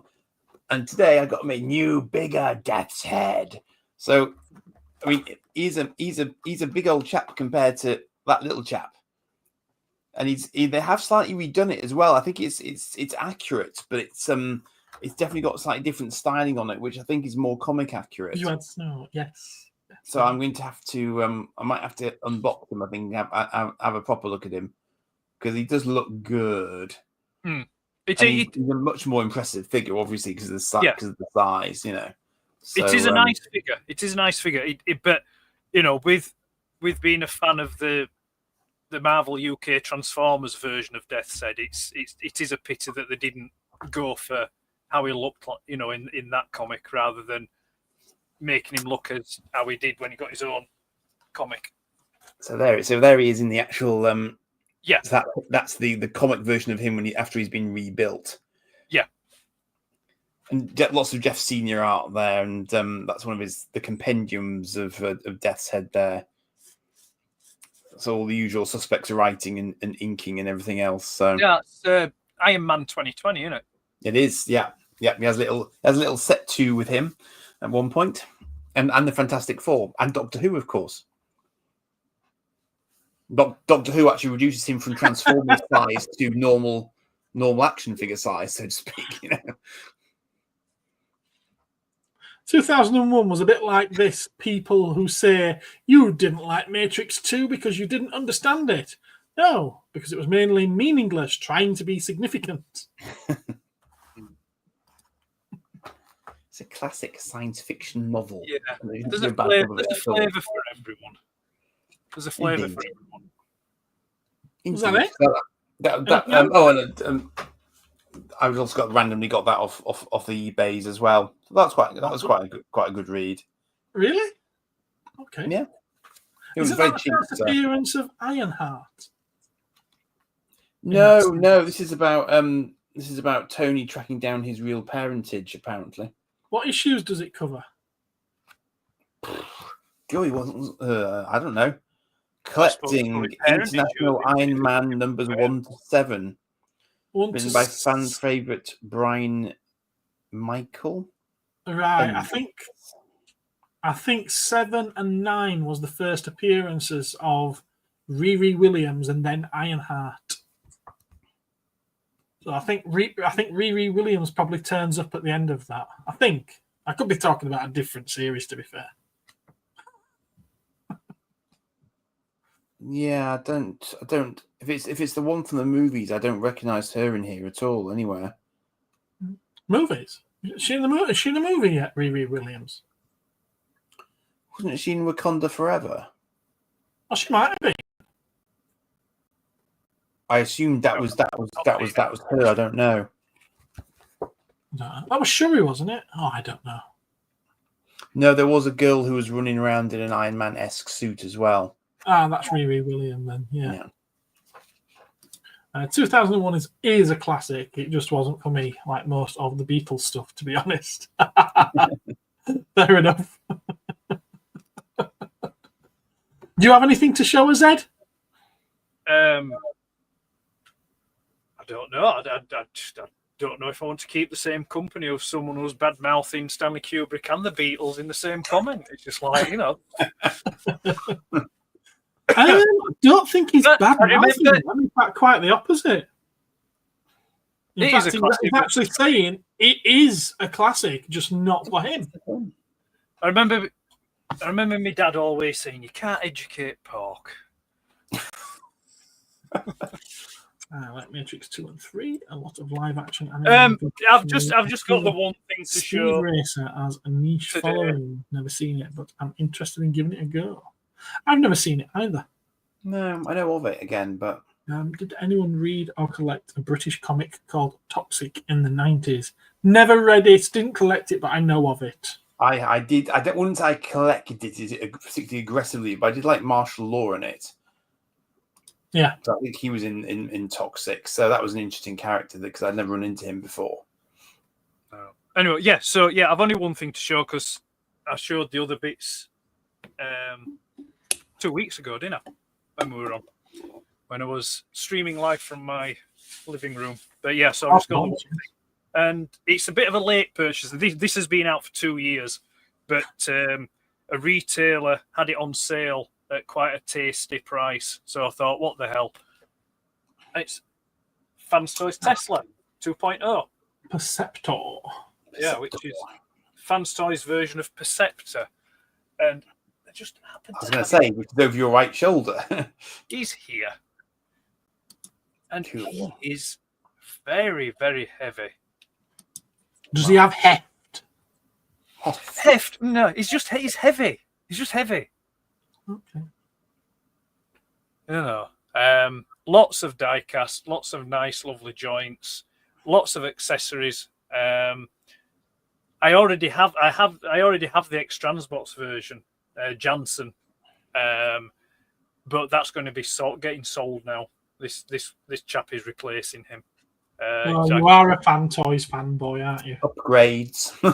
Upgrades. I won't lower myself to reply to that comment, Gareth. Why is it not true? No, I like some of Fans Toys output. There's some output that I don't like. I wouldn't class myself as a Fans Toys fanboy. Okay. I appreciate some of their output. Some of the figures that they've done are downright awful. One that springs to mind is Hoodlum, their version of Hot Rod. That's absolutely atrocious, is that? And some of their earlier stuff as well isn't that great, to be fair. So no, I appreciate good workmanship. Okay. And design. But yeah, it's a nice one. No, like I say, so yeah, I had the because the X-Transbox version and this came out at the same time, and I decided to plump for the X-Transbox one because based on the accessories that came with it. But then, like I said, when this came at a nice, tasty price, I thought, right, I'll pick it up. If I like it, I can keep it and sell the X-Transbox. If I don't like it, I'll just move it on. But no, I did like it. I'm keeping it. X-Transbox is going. But one of the other things I do like about this one is that the X-Transbox doesn't. It has a toy-accurate head as well that you can swap out. I was going to say, because he doesn't have a mouth in the anime. He does, yeah. I thought that was an earless Prime head. Yeah. So, but yeah, it's a lovely figure. But that's the only one. I think Is it all diecast? It might be actually here in time for the next Cosmic Council. Fans Toys Ultra Magnus is on his way. That sounds nice. Yeah. I have the X-Transbox version, which I do like, which is nice. Completely agree with that, Dave. Is that the Fans Toys version it's got an inner white Prime robot. I was going to ask that. Is that is it armored? Yeah. And then it has the armor that goes on the outside, where the X-Transbox version is like an amalgamated. It actually all just transforms into just one version, one single bot. So I'm quite interested on the engineering for that. If people have collect New Age, the Legend scale stuff, I think you've got a Galvatron in at the moment, haven't you? That someone traded in. Octavian. Keeping up with my videos. New Age Octavian is their version of Ultra Magnus, and that's like a white prime with armor on it. So I'm just wondering if Fans Toys have gone for similar engineering on their version. So that may be here in time for the next council. If not, it'll be the council afterwards. So yeah, I'm looking forward to that one. But yeah, that's all I've got for show and tell, I'm afraid. Oh, cool. I suppose I've got 2 weeks worth to show because I never had time to show anyone anything last week. Well, not last week, sorry, the week before. Although there's not been much added since then. But I'll whiz through them. I'll whiz through them. Walking around Sainsbury's, and they have this on their reduced shelf. I think it's a 60 quid set, and they had it for 40, 41, I think it was. So I thought, oh, yeah. Looks like a nice little set for that kind of money. It's Falcon. It's not often you can look at Lego and think, oh, that looks like it's worth it. Yeah. And I did think that with that one, so I thought, go on then, I'll give that a go. There'd been some. It's not Mighty Max because they don't make Mighty Max anymore. But who's the company again? It's I think it's a Thai company. There it is. Piri A. I've had some of these before. This is their second wave. And it's like a Chinese Mandarin zombie corpse head. Of course it is. With a little guy inside it. I thought that was quite cool. So that's finally turned up. And just like with the last batch, they've also done them in a colour variant. This one is bloody. Because, it would be, wouldn't it? Repaint. Yeah, and they released them in twos, in pairs. The other one, I haven't been able to tell my mum about this because she collects gingerbread men. And it's a gingerbread man. And he's covered in some kind of icing fondant. So that probably ties back to that Happiness Patrol Candyman we were talking about earlier. I like how the little minifigure up here is actually a gingerbread man as well. That's cool. And the variant of that is slime instead of fondant. It's slime, so you get the green transparentness on it as well. So that's quite cool. The only thing that makes it look like the one out of Shrek. Yeah, it does actually. Yeah. The only thing I don't like about these is the first batch that came. It was a slide-on blister, so you could take it off, take the toys out, and slide it back on, no problem. This one, they've actually sealed them onto the card. So when they arrived, I was like, I can't take them off. Mix is saying, where did I find them? Literally, if you Google Piri A, you'll find them. But bear in mind, their website is based in Thailand, so it's all in Thai. You'll need a translator. Google Translate should do it for you. But they are reputable. I mean, they've gone from doing these. They're not knockoffs, but they are inspired by Mighty Max. They don't use Mighty Max branding, but obviously they're using. It's not even the IP because they've come up with their own character. It's the concept. Are they the ones that did that knockoff? Is it Hat one or what? Yeah, exactly. It's part of the same series, but even that was called Mighty Hat. Mighty Hat, and it is their own design. It is their own IP. They're not copying them. They're just doing things in the vein of. But they've just been granted a license by Toho to do official Godzilla ones. So they are a reputable firm. I was going to say fair dues to them. Yeah, that's a good license. Yeah. Now, in the box with these, I weren't expecting. There were 2 little pin badges as well. Which one's the Mandarin head, and yes, of course, the other one is the gingerbread man. I thought they were quite a nice little throw-in.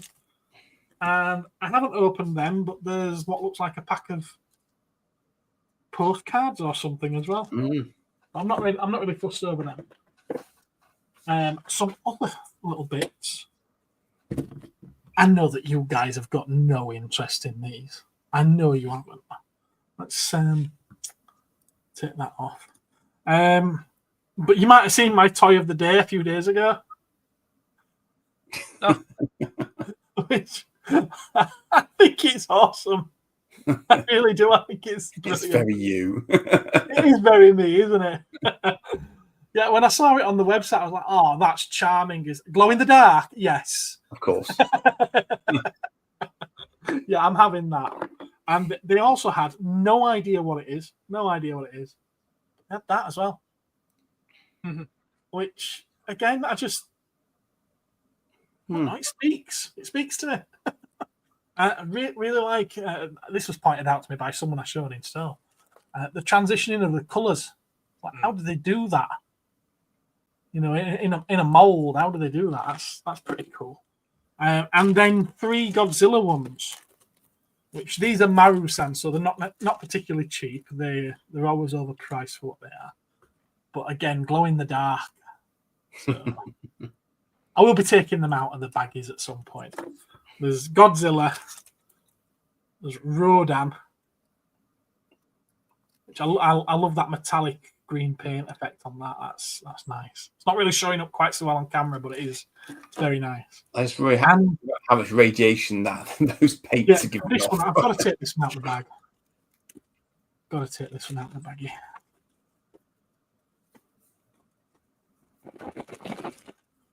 Oh, here he is, actually. Are you listening? Mothra. Oh. Look at that. Look at the detail in it. It's awesome. Yeah, I do love these. And I think I've probably ended up... I think I've started something. Because that and that led to these, but then I've already got these as well, and I'm like, what's going on with me and collecting these little things all of a sudden? Well, you don't need as much space for them, of course. What is that?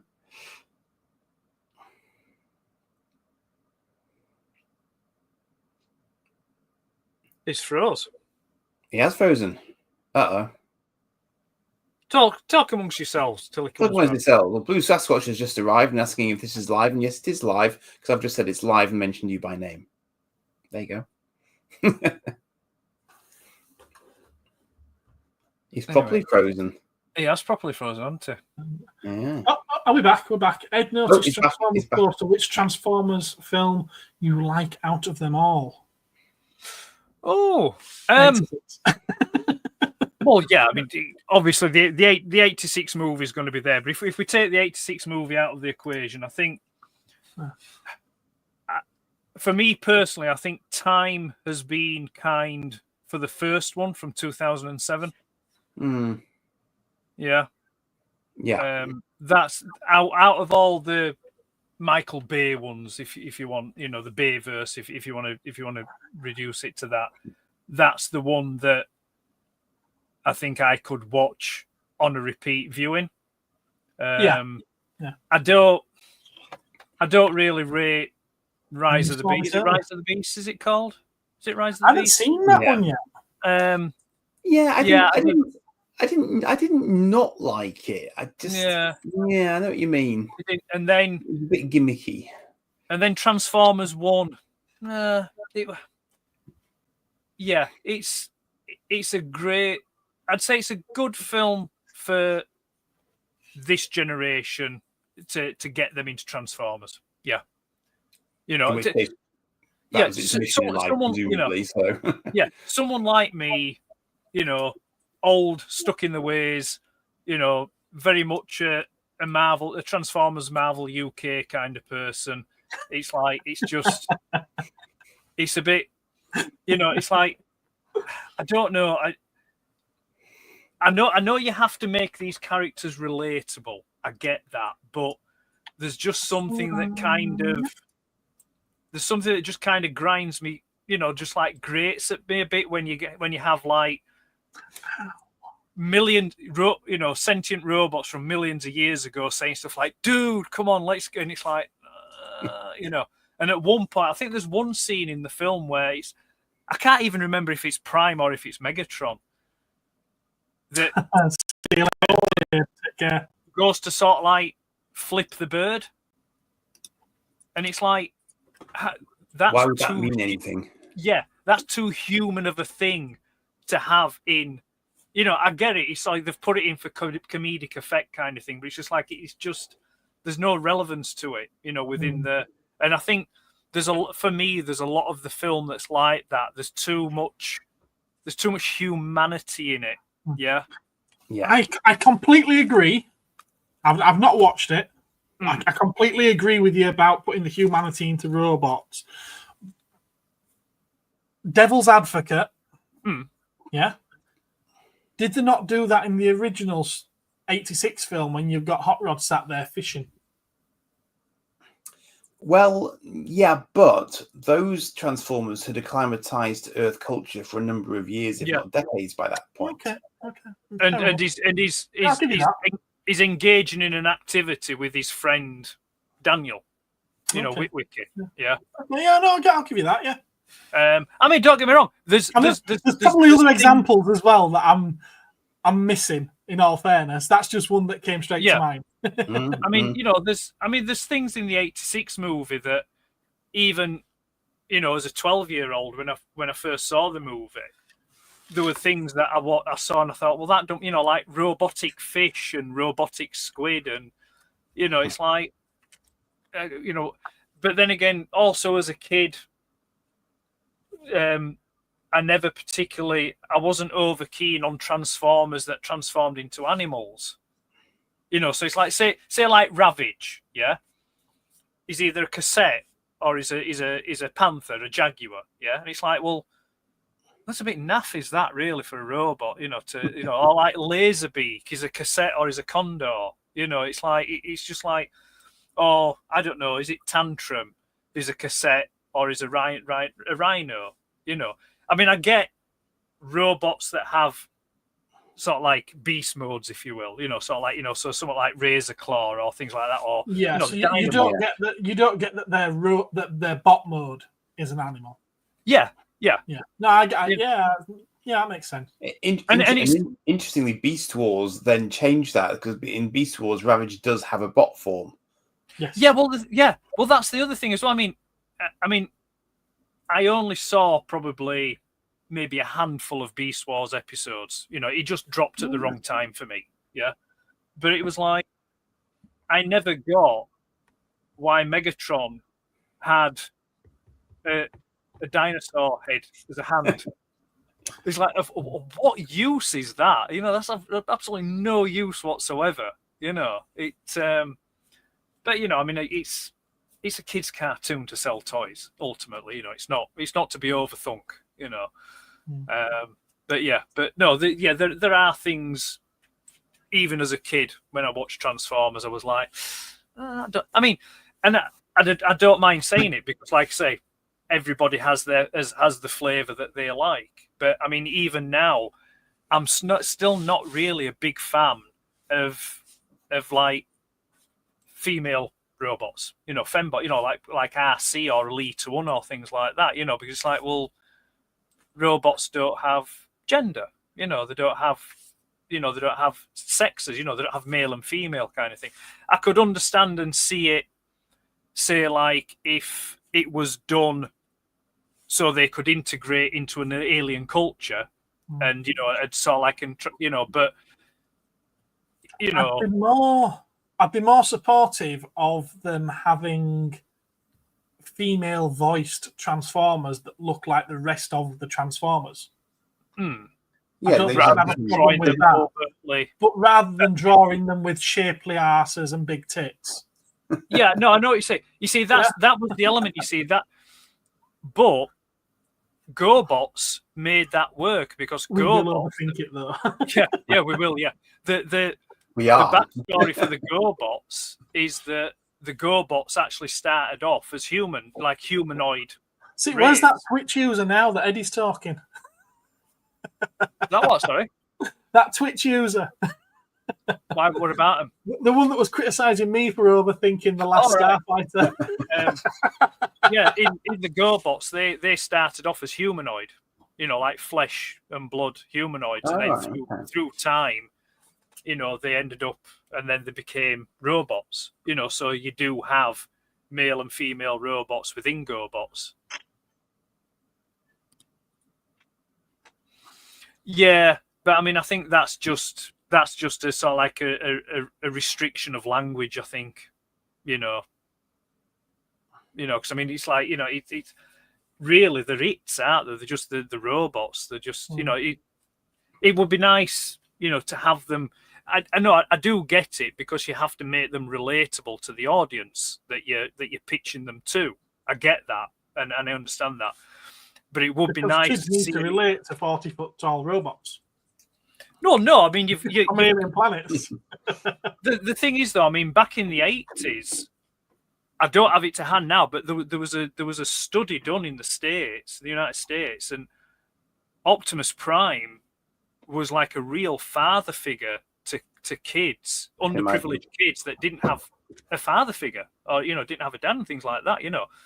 But it would be nice to see an interpretation or a story done with the Transformers that truly is alien, that leans into how actual alien they are, and really separate them from, kind of this, because no matter what you do, whatever story you do with the Transformers, there is still some kind of human social structure to it, or elements to it. And again, it's to make it relatable, But it's all good. Like I said, it's all good, Because the comics delve into some interesting things as well, in terms of, I think that was it the Dreamwave ones where, obviously it wasn't the Dreamwave ones, but the idea of there being a sort of a caste, quite a strict sort of caste society, and you had to do what you transformed into, and that was all you were allowed to do. That sort of thing. It was it was IDW.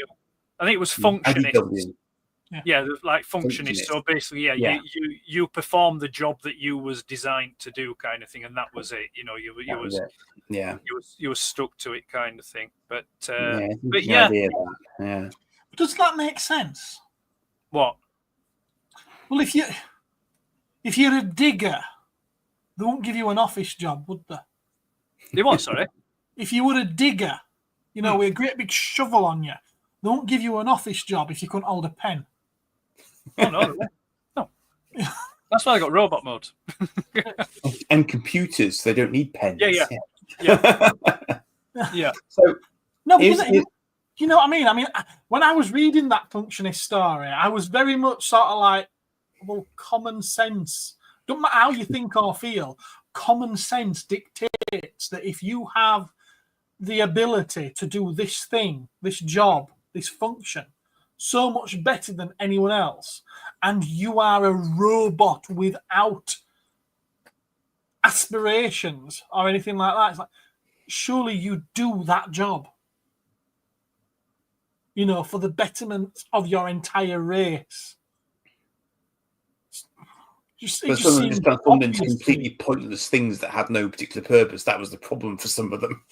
Well, the thing is, though, that's like human beings as well. It takes away personal agency, doesn't it? It's like, well, yeah, I have been designed for this job, but is this all I am? Can I not be what I can be? Yeah. So it's it's like the functionist thing is quite, well, it's socialist, isn't it? It's quite socialist, quite communist. It's like, everyone has a purpose and a place, and everyone has to stay in the lane, kind of thing. Yeah. But anyway, we're trying to maintain societal order, I suppose, in a way, isn't it? Yeah. So that chaos doesn't ensue. On these sort of... I was looking at it from the point of view they are a race of robots.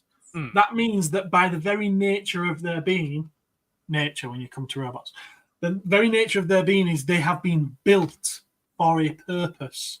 Well, that's the point, though. They weren't built. They were simply born with sparks and everything else into a particular style.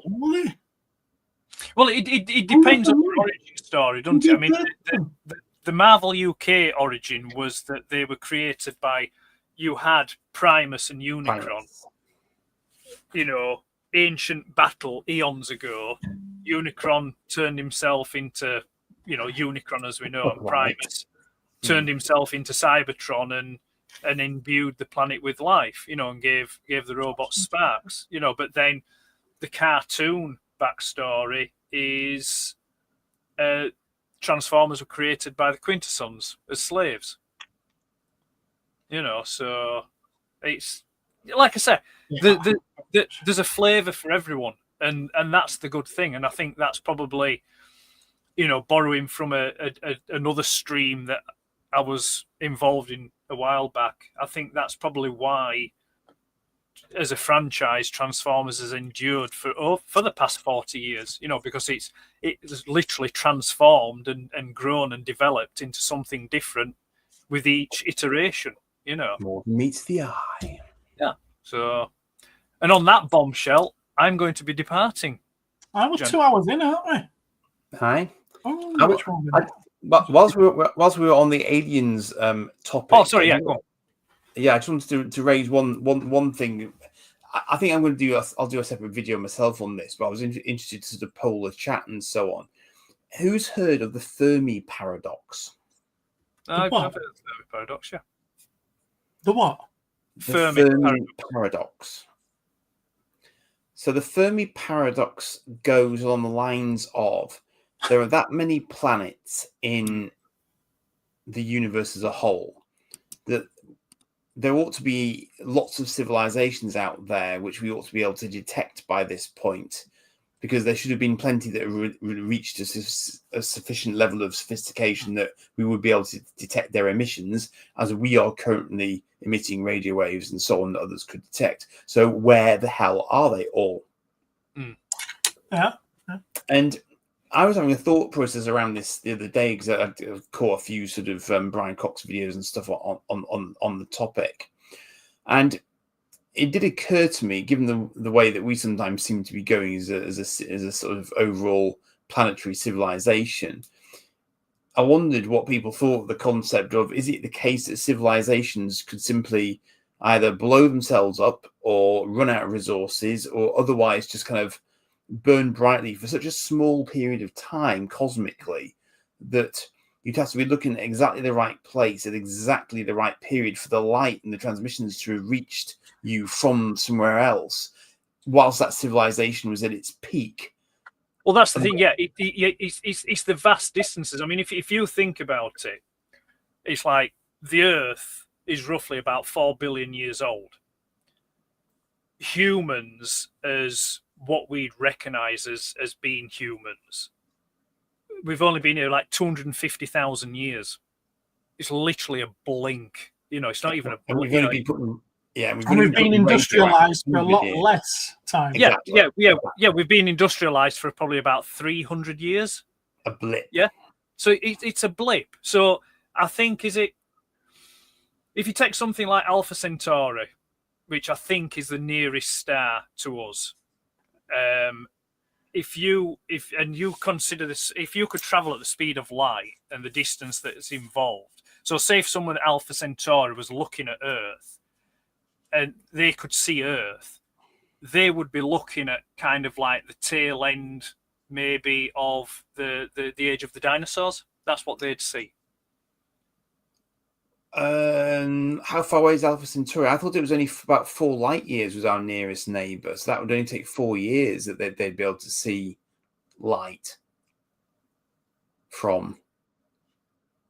Isn't that how it works? Don't think it'd be that old, is it? I think it's Proxima Centauri might be the closest. I'm not sure. That might be the closest with an exoplanet that's been identified. Right, yeah. So, yeah, you've got Proxima Centauri. It's 4 light years. Okay, yeah.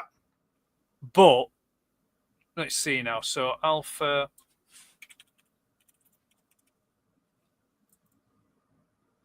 No, Victoria. All right. No, sorry. Yeah, right. Sorry. No, I've got my maths wrong. Yeah. So Alpha Centauri is about 4 light years as well. Okay, as well. Yeah. Okay. Right. Sorry. I'm probably getting I'm probably getting mixed up with is things like thinking about the deep space field, the shot that the Hubble telescope took. So it's like some of these really far. Yeah, how far back? Yeah, and we can see a long way back. But yes. what's interesting is that back being the word. But I don't know whether or not you can sort of segment that so you can see a different star at different points, or if you're always seeing it X number of million years behind. Do you see what I mean? Yeah. So I mean, I think it's So like so something like say Proxima Centauri. The light that we see from that star is 4 years old. So that's how that star was 4 years ago. It's like our sun. When we look at the sun, that's how it was 8 minutes ago. Because that's how long it takes the light to travel to us. So, we're always seeing, so something like a good example, this I do know, Betelgeuse in the constellation Orion, or Betelgeuse, or depending on however you want to pronounce it. That's going supernova. Yeah. So the reckon it could be anywhere between a decade to 100 years, and it's going to go. It's going to blow. Yeah. And when it does, that will be brighter than the moon in the night sky. Yeah. And when it reaches us. Yeah, when it and it looked really spectacular, yeah, and it's like so that is already gone. It's already gone and dead, yeah. It's just that the light from it hasn't got to us yet, and as for things like television or radio transmissions, they'll take even longer because they don't travel as fast as what light does. On what basis? Because they're still EM broadcasts, aren't they? So shouldn't they travel at the speed of light? No, radio waves don't travel at the speed of light. Well, maybe not in an atmosphere, but in vacuum. No, it still take. There is a, and this is a Brian Cox statistic. There's a statistic about I can't remember which star system it is, but if they could look, then they would be seeing transmissions from Earth from the 1940s. Yeah, but radio waves don't travel at the speed of light. I'd be intrigued to understand why that is, though. Maybe it's a bit of research you can do after the stream. Indeed. So the one of my end thoughts about that was that's why virtually all science fiction involving aliens kind of breaks, because if you think about the odds of them having evolved at the right rate at the right time, light years away, to have technology that's comparable to ours when we meet, the odds of that are infinitesimally small.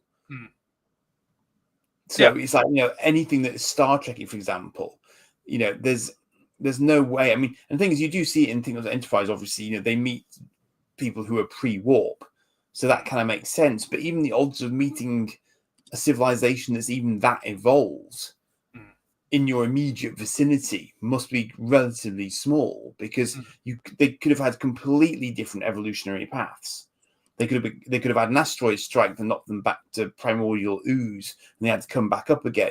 So the actual odds of you existing at the same time as another civilization, even assuming you could do wormholes and do instantaneous travel, you might still not happen to find anybody at exactly your period that's at your level of development or there and thereabouts. So it was just an interesting thought process I was having around that sort of Fermi question, that why haven't we spotted anyone? Well, perhaps we haven't been around long enough to spot anyone because we haven't seen radio transmissions. Well, yes, they are. I'm broadening horizons. No, I'm just looking at Kaoken's. Kaoken's done some digging. And like all waves of the electromagnetic spectrum, radio waves travel at the speed of light. The speed of light in a vacuum is that many meters per second, then approximately simply as 3 times 108 meters per second. Eddie's memory speed. To be honest with you, while you were talking about it then, I was just looking and I'm like, right, okay, so it's about 300 million meters per second is a radio wave. And then I'm looking at light and that's just shy of 300 million meters per second. So I was like, that's about the same. So One interesting thing though is that radio waves often have to bounce off something in order to reach us, certainly terrestrially. So I imagine that the distance a radio wave might have to travel for us to receive it is often longer than the fastest speed it could actually go, because it would have to go over a longer distance than light direct from the sun, for example. So I don't know, but no, I don't. I'll put my hand up. I've got that one wrong. Right. Yeah, I've got that one wrong. So yeah, no, because I was thinking, because obviously, if they were traveling at the speed of light, but then again, you've got to factor in distance as well. So I mean, it's like, we should be able to communicate with like Voyager 1 and Voyager 2 quicker than what we actually do. But then again, well, it's got to do a round trip though, hasn't it? With them, of course, it's got to go twice the distance, because we've got to ping them, and then they've got to ping us back, and it takes us a while to takes us a while to sort of get the whole message back, doesn't it? That's the thing. It's double the distance it's got to travel before we get the whole result. So anyway, I'm going to go before I prove even more so that I'm an idiot. I think you've proven that you're an idiot. You've just proven that you were wrong on this particular occasion. Yes, but a proper idiot wouldn't have accepted that they were wrong. Exactly. So. Once presented with fact, an idiot would have continued saying that they were right. Yes. Yeah. I'm just very good at convincing people I'm not one. Right. Anyway, good night, chaps. I'll speak to you all soon. Take care. Night, see you later. Bye. And I think I'm ready to call it a night as well. Are you? Indeed. Yeah. I got to get a train in the morning, so yeah. Oh, anywhere nice? No, work. Work's all right. But it's a train, and I was standing for 35 minutes this morning. So yeah. Oh, thank you, Mario. And thank you, Dave. And good night, Blackadder. Richard. I don't know why I called you Blackadder. It's what it says there. I thought you say you're not Blackadder. So there you go. All right. Well, have you got anything coming up? I know you have. Yes, I'm working through the original series of Playmates / Diamond Select Enterprises currently.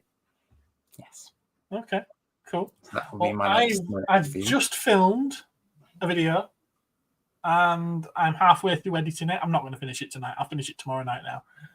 But it is an unboxing video of Batman.